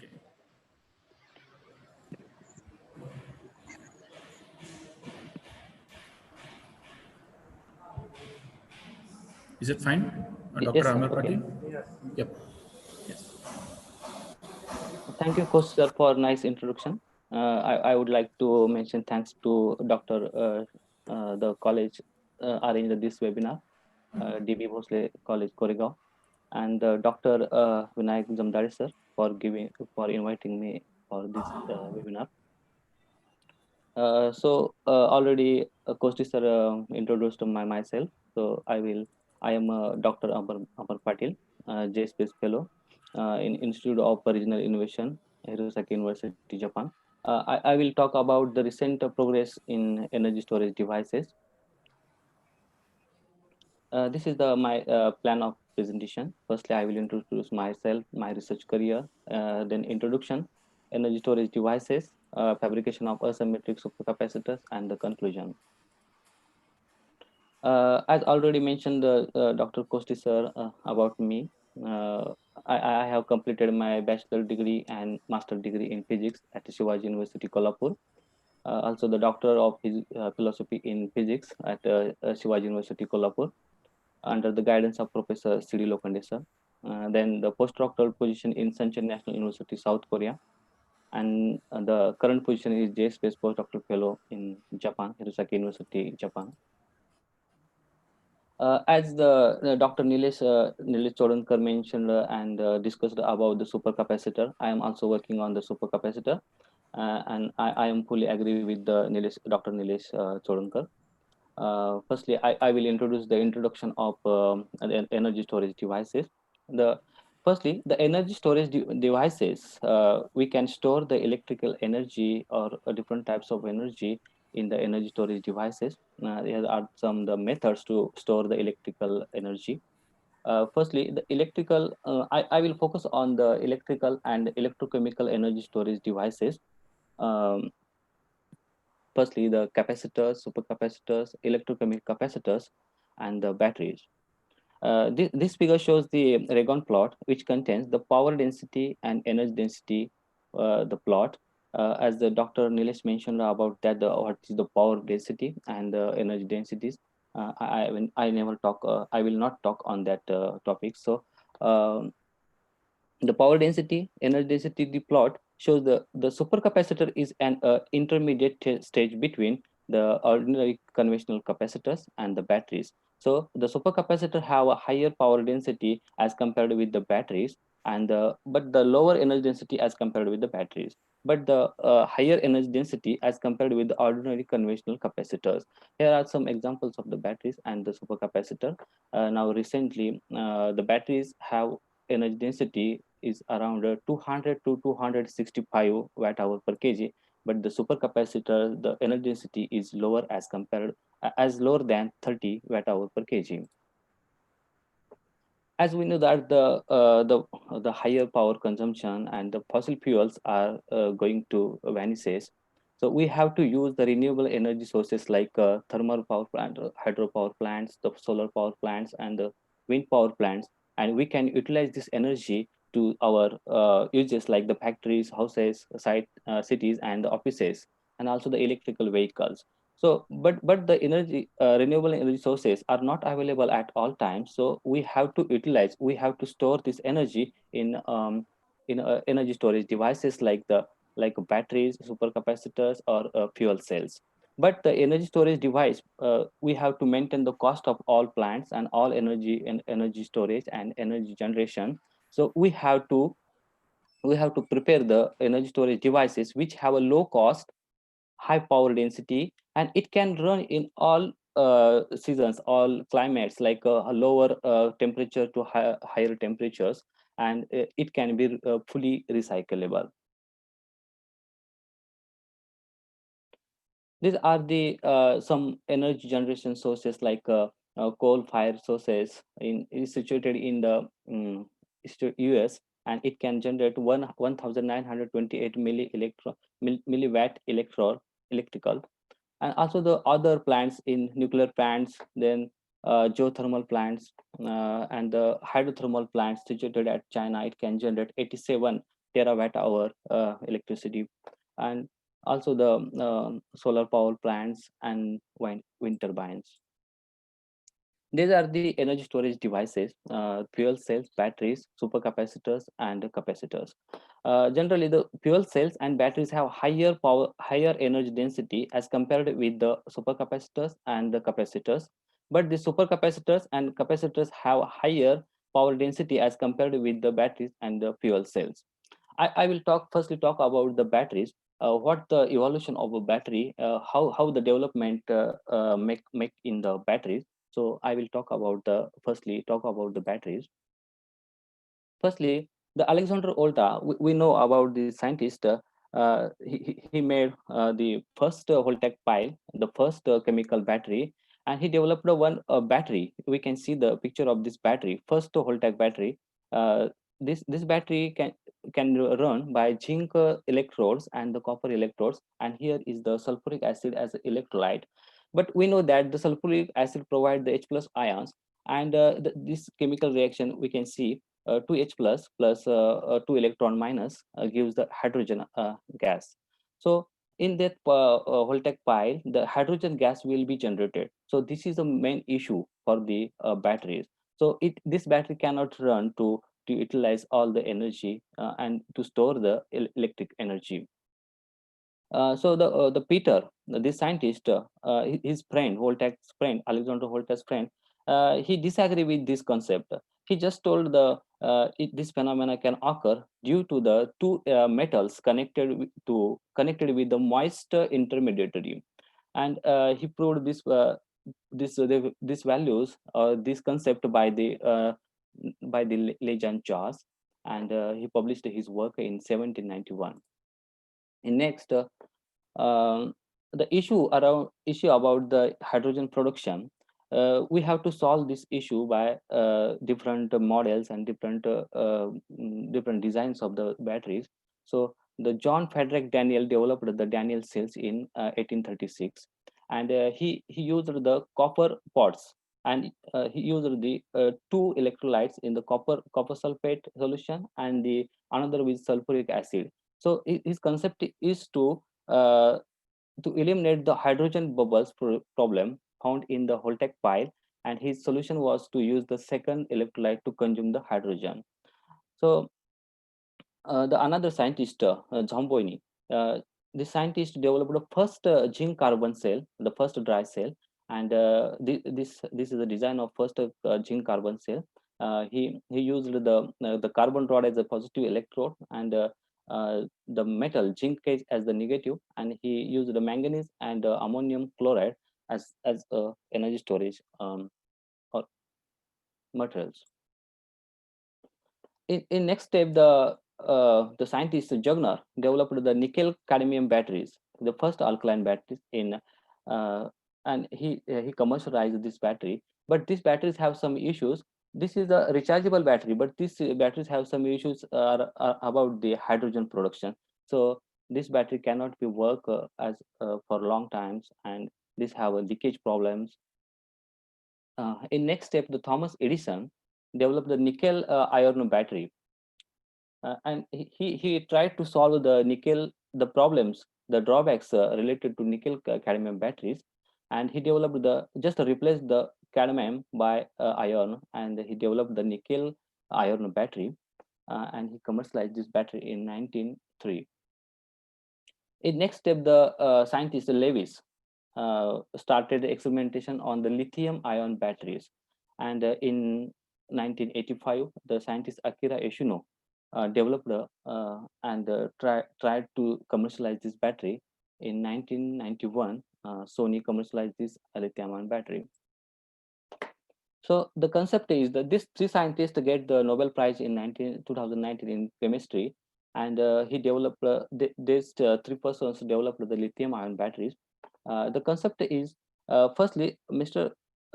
M. Stanley Whittingham developed a 2-volt battery by titanium disulfide used as the one electrode, and another is a lithium metal. But we know that the lithium metal is explosive, and it is unsafe to use. So this battery gives only 2-volt voltage, and it is explosive. So we cannot use this battery. Next step, in 1980s, the Godinov developed another design of the battery. He had used the cobalt oxide as of one electrode, and another is a lithium metal. But he achieved the 4-volt potential for this battery. But this model again used the lithium metal, so we cannot use this because of the explosive nature. We cannot use further.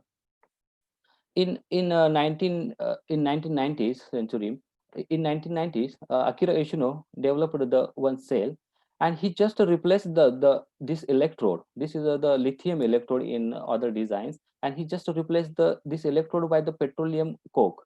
And petroleum coke is just a byproduct of oil industry. So this design is very well, and this can achieve the 4-volt potential as compared with the other two batteries. And for these inventions, they got the Nobel Prize in 2019. This is about the batteries evolution and developments. I will talk on the supercapacitor now. Next type, supercapacitor. As the Dr. Nilesh mentioned about all types of supercapacitors, I will just revise it. This is a supercapacitor. This classified into different types as a EDLC, electrochemical double layer capacitors, pseudocapacitors, and hybrid capacitors. Mostly the electrochemical double layer capacitors, the materials are used as activated materials, carbon materials, which can store the electricity in the electrostatically by the formation of Helmholtz layer. And the pseudocapacitors can store by Faradic charge transfer reactions. Generally, the conducting polymers and metal oxides can shows the pseudocapacitive nature. And in hybrid supercapacitor, we can use both mechanisms, like electrostatically and Faradically, electrochemically. We can combine these two electrodes, and we can design the hybrid supercapacitors. We can see the electrochemical charge storage mechanism in the EDLC type, means electrochemical double layer capacitors, pseudocapacitors, and hybrid capacitors. we know that in ADLC type supercapacitor, charge is stored on the only carbon materials on only the surface of the electrode materials. So these are the carbon materials, and both electrodes are carbon materials. So this is the ADLC type, and during charging, we can see here the charging process. During charging, the electrolyte ions, the opposite electrolyte ions can be attracted to other sides, like negative side can attract the positive ions of the electrolytes, and the positive side can attract the negative electrolyte ions, and it shows the potential. After complete of charging, it shows the potential difference, and it can gives the potential, constant potential, and during discharging the opposite positions, and they goes to its original positions. In pseudocapacitor, the both electrodes are the pseudocapacitor type. It can store the charge by charge transfer reactions, reversible charge transfer reactions. And in the hybrid supercapacitor, there are one from the carbon-based material and one from the pseudocapacitive. And this one is the asymmetric design of hybrid capacitor. So we know that the advantages of the supercapacitor is have higher power density, fast charging ability, and also it can, the lifetime of this supercapacitor is very long, as around 10 to 15 years. So this the supercapacitor, the material are also used as non-toxic non-toxic materials. So the supercapacitor is have advantages over the batteries. Also, supercapacitor can run in the different climates, like minus 40 degrees Celsius to the 70 degrees Celsius. So these have some advantages of supercapacitor, and these are some applications. In the camera flashes, the electrical vehicles, we can charge the electrical vehicles by using the supercapacitors. Also in the telecommunication systems, biological supercapacitors, and regenerative braking, wind turbine systems. We need to stabilize the voltage by using the supercapacitor in wind turbine systems. In some buses, directly supercapacitors are now used in some cities like the Shanghai in China. Also, some motor cars in Japan can use the supercapacitors. However, these are advantages. Supercapacitor also have some the problems, like higher self discharge rate, then individual cell voltage, low voltage, and the power energy storage is also lower for the supercapacitors. So we have to work on that point.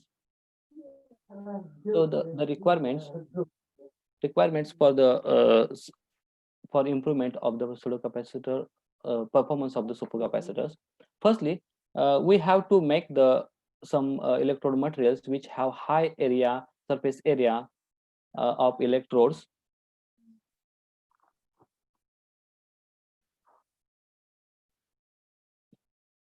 Hello, sir.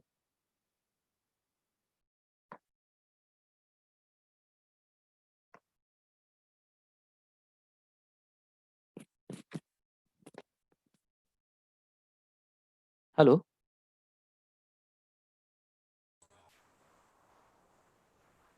Can you hear me, sir? Yes.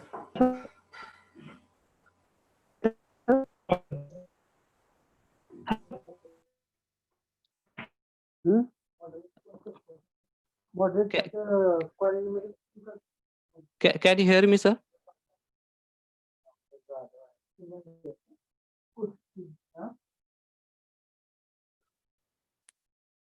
Hello, Dr. Zamdar, sir. Can you hear me? Yes, sir. Hello. Now. Hello, sir. Can you hear me? Yes, sir. Yes, sir. Screen is there. Okay. Continue. So, okay.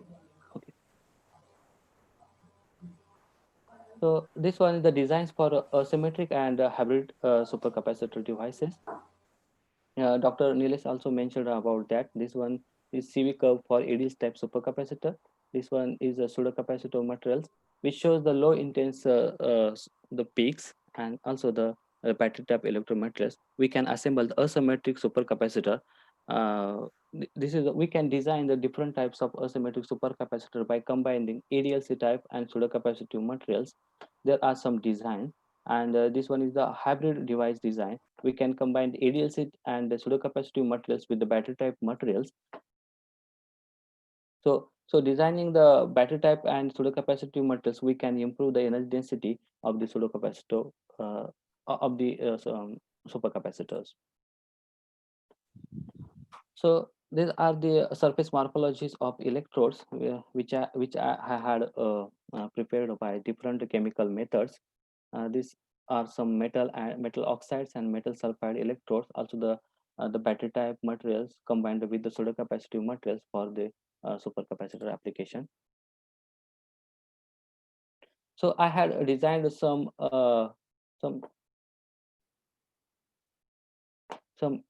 hybrid supercapacitor by combining the ADLC type and pseudocapacitive materials. Here is the one design for the asymmetric supercapacitor. Here I had used the ADLC type and pseudocapacitive composite electrodes for this supercapacitor application. We can extend the potential of the asymmetric supercapacitor by combining different types of electrode materials and the combination of electrode materials. Also, we can use the different types of the current collectors like the carbon cloths, graphene foams, and we can decorate some pseudocapacitive materials on that, and we can use these electrodes for the fabrication of hybrid supercapacitors. This is the designing of metal oxide, metal sulfide hybrid supercapacitor. Here's the surface morphology of the manganese oxide electrode material, which is a pseudocapacitive material, and the combination. This is the design for asymmetric supercapacitor, which is designed by using the metal oxide and the metal sulfide electrode materials. ठीक है. This is the demonstration of asymmetric supercapacitor. This asymmetric supercapacitor can charge for 30 seconds, and it can it can glow the seven light emitting diodes, which is a white light emitting diodes, which can run only we give the 3-volt potential. With this assembly of asymmetric supercapacitor, I had achieved the energy density of 20 watt-hour per kg for this assembly of asymmetric supercapacitor. This is one example of a symmetrical supercapacitor, which is fabricated by metal sulfide. But as we know that the potential window of the asymmetric supercapacitor is higher as compared with the symmetric supercapacitor. So the work on the symmetric supercapacitor is not proper to assemble the supercapacitors to develop the potentials. This is one more try to assemble the asymmetric supercapacitor by assembling the core cell type electrodes. And here I had prepared the battery type cubic spinel structure of nickel cobalt oxide, and the cell is usually as the manganese oxide. And this electrode shows the higher energy density by assembling the hybrid supercapacitor, and the energy density is achieved about 60 watt-hour per kg, and this energy density is calculated by the considering the electroactive material of the electrode materials. This is the electrochemical assembly for the asymmetric supercapacitors. With this assembly, we can achieve the 1.2 volt potential for the asymmetric electrochemical supercapacitor. And this one is the solid state design for the asymmetric supercapacitor. Here I had used this electrode for the this core cell type electrode as a positive electrode, and another one the carbon based electrodes, and it gives the potential about 2 volt for the asymmetric design. Also, the hybrid supercapacitor assembled by the metal oxide and the metal sulfide based hybrid electrodes. These are the heterostructured electrodes. For this electrode, I had get the diamonds like structure for the these electrodes, and we can assemble the hybrid supercapacitor by using this combination of electrodes. This is the design for asymmetric supercapacitor, and you can see the figures, these images for the demonstration of asymmetric supercapacitors. This is the this is the logo of my university and the groups. Here, I had connected 130 red light emitting diodes and 55 yellow and 138 green light emitting diodes. With this design, hybrid design, I had get the energy density around 40 watt hour per kg. So as we know that the specific capacitance and all other properties of the supercapacitor are strictly depends on the surface morphology of electrode materials. So we have to design the different types of electrode materials which have different types of surface morphology and higher surface area to assemble the asymmetric supercapacitors. Here, there's some options to use the to improve the performance of asymmetric supercapacitors by assembling the MOF derived porous oxide surface structures for the electrodes. Also, the pseudocapacitive materials like metal carbides, metal nitrides can be used as the electrode materials to assemble the asymmetric supercapacitor. The supercapacitors will be the flexible and it can show the higher energy density as compared with the other devices. And also the scope for the asymmetric supercapacitor is to assemble the micro supercapacitors by 3D, the advanced techniques like the 3D printing and spray printing. We can use these micro supercapacitors in the variable electronic devices. These are some applications of supercapacitors.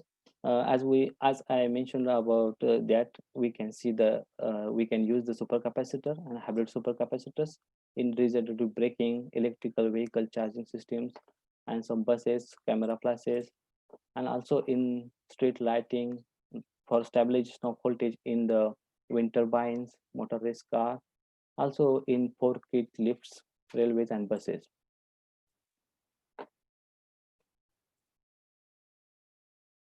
This is the demonstration of asymmetric supercapacitors. We can see the demonstration.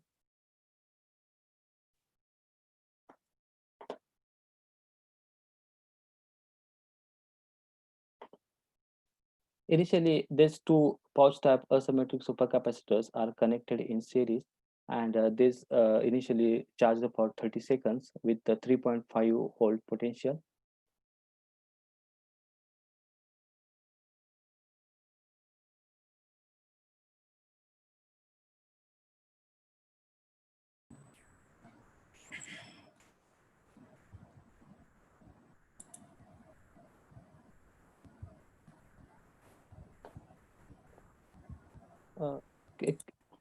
Hello, can you show my slides, sir?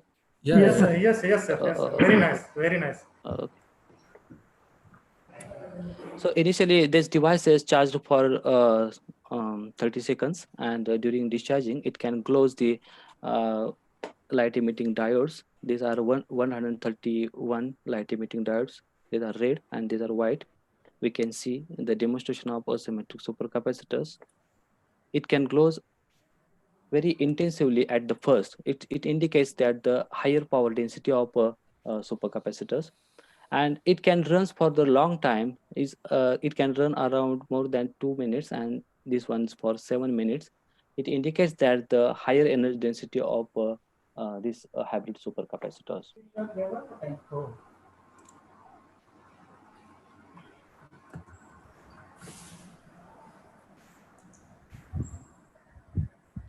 So the conclusions.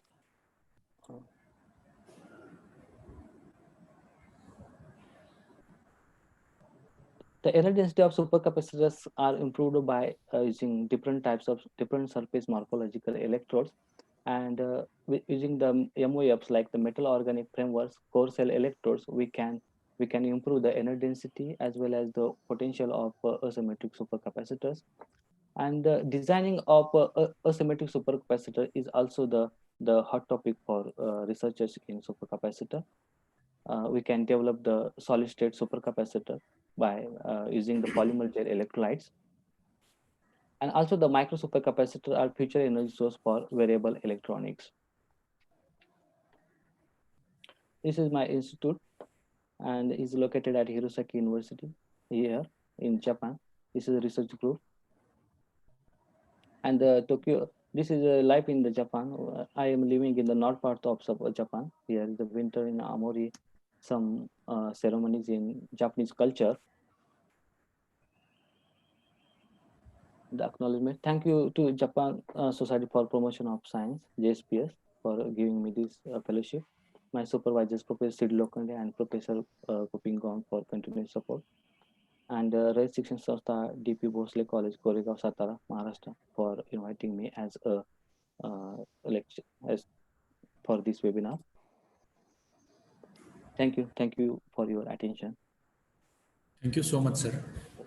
Very nice presentation. Due to some maybe power shutdown, we are in trouble to reconnect, and some your voice also break. Sorry for interrupt, sir. Okay. If you have some question, please ask audience. I hand over to Samdade, sir. If you have any question, you can ask. Yes, sir. Yes, sir. So very nice presentation, Amar Patil, sir. Okay, Now some questions from the participant. So which material used for the fabrication of supercapacitors? So you show for the charging for the phone now. So which type of material used for that? Generally, now the commercialized one supercapacitors, only the EDLs type supercapacitors. Now the recent work are going on pseudocapacitive and battery type electrode materials as a supercapacitor materials. So the commercial one is the EDLs type supercapacitors. And some companies like Maxwell's, they are generally use the carbon-based materials for supercapacitor. Okay, sir. Thank you very much. So, thank you, Dr. Amar Patil, sir, on the behalf of Raj Shikshan Sanstha and DP Bhosale College. Thank you very much. So, I invite Mr. Shivraj Kanse, sir, for concluding remark and purpose of vote of thanks. Okay, Mr. Shivraj Kanse, sir. Thank you, sir. Can I audible? Yes, sir. Excellent. In the including session of today's International Web Conference, I'm Assistant Professor Shivraj Kanse, here expressed a vote of thanks. First of all, I would like to thank Honorable Principal of DP Bhosale College, Koregaon, Dr. V.S. Sawan, for his valuable guidance and suggestions for organizing international web conference. I would also thank Professor Dr. B.R. Satara for his inaugural address of web conference. It is my prime duty to extend my thanks to our resource person, Professor Dr. S.D. Satara sir, Dr. Nilesh Chankar sir, Dr. Amar Patil sir, sharing information about the recent trend in the nanostructured material, give the tremendous knowledge of us. Next, I am thankful to IQAC coordinator, Dr. Localized sir. I am also thankful Dr. Zambade sir for dealing with the question and answer session of this webinar. I am also thankful to management head, post of Dr. V.S. Kosti sir, Dr. K.S. Yadav sir, to make the web conference successfully.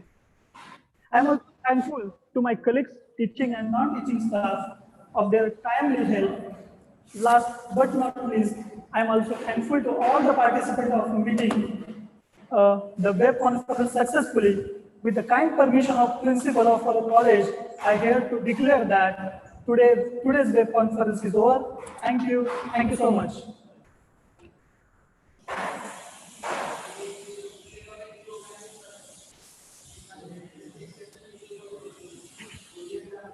Thank you, sir. There is some technical issues. I request to Dr. Amar Patil, please either host me or you can retract your host.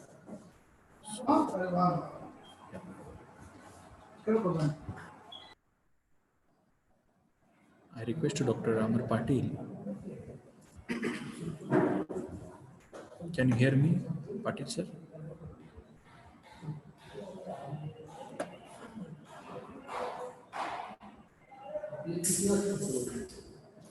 Hello,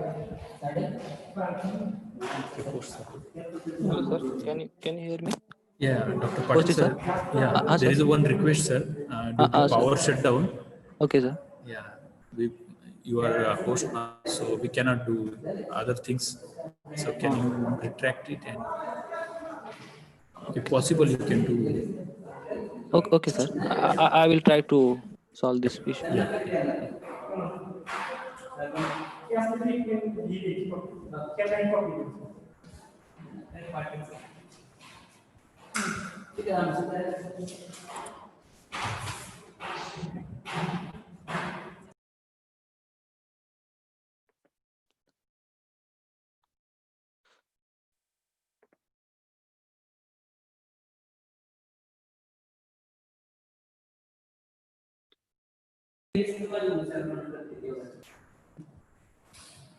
Dr. Patil sir. No Yes, sir. problem. Yes, sir. Yeah, we will. We are going to manage here. So there is some instruction for the all participant. We already shared the feedback link with you on Zoom chat as well as YouTube stream. Please complete the feedback form, and then only you will get your certificate within 7 working days. Please mark this notice. And according to the organizer, I can say today's event complete. Thank you so much. I request to Amar Patil, please end the session. So because by default you are good, so please end the session. Dr. Patil.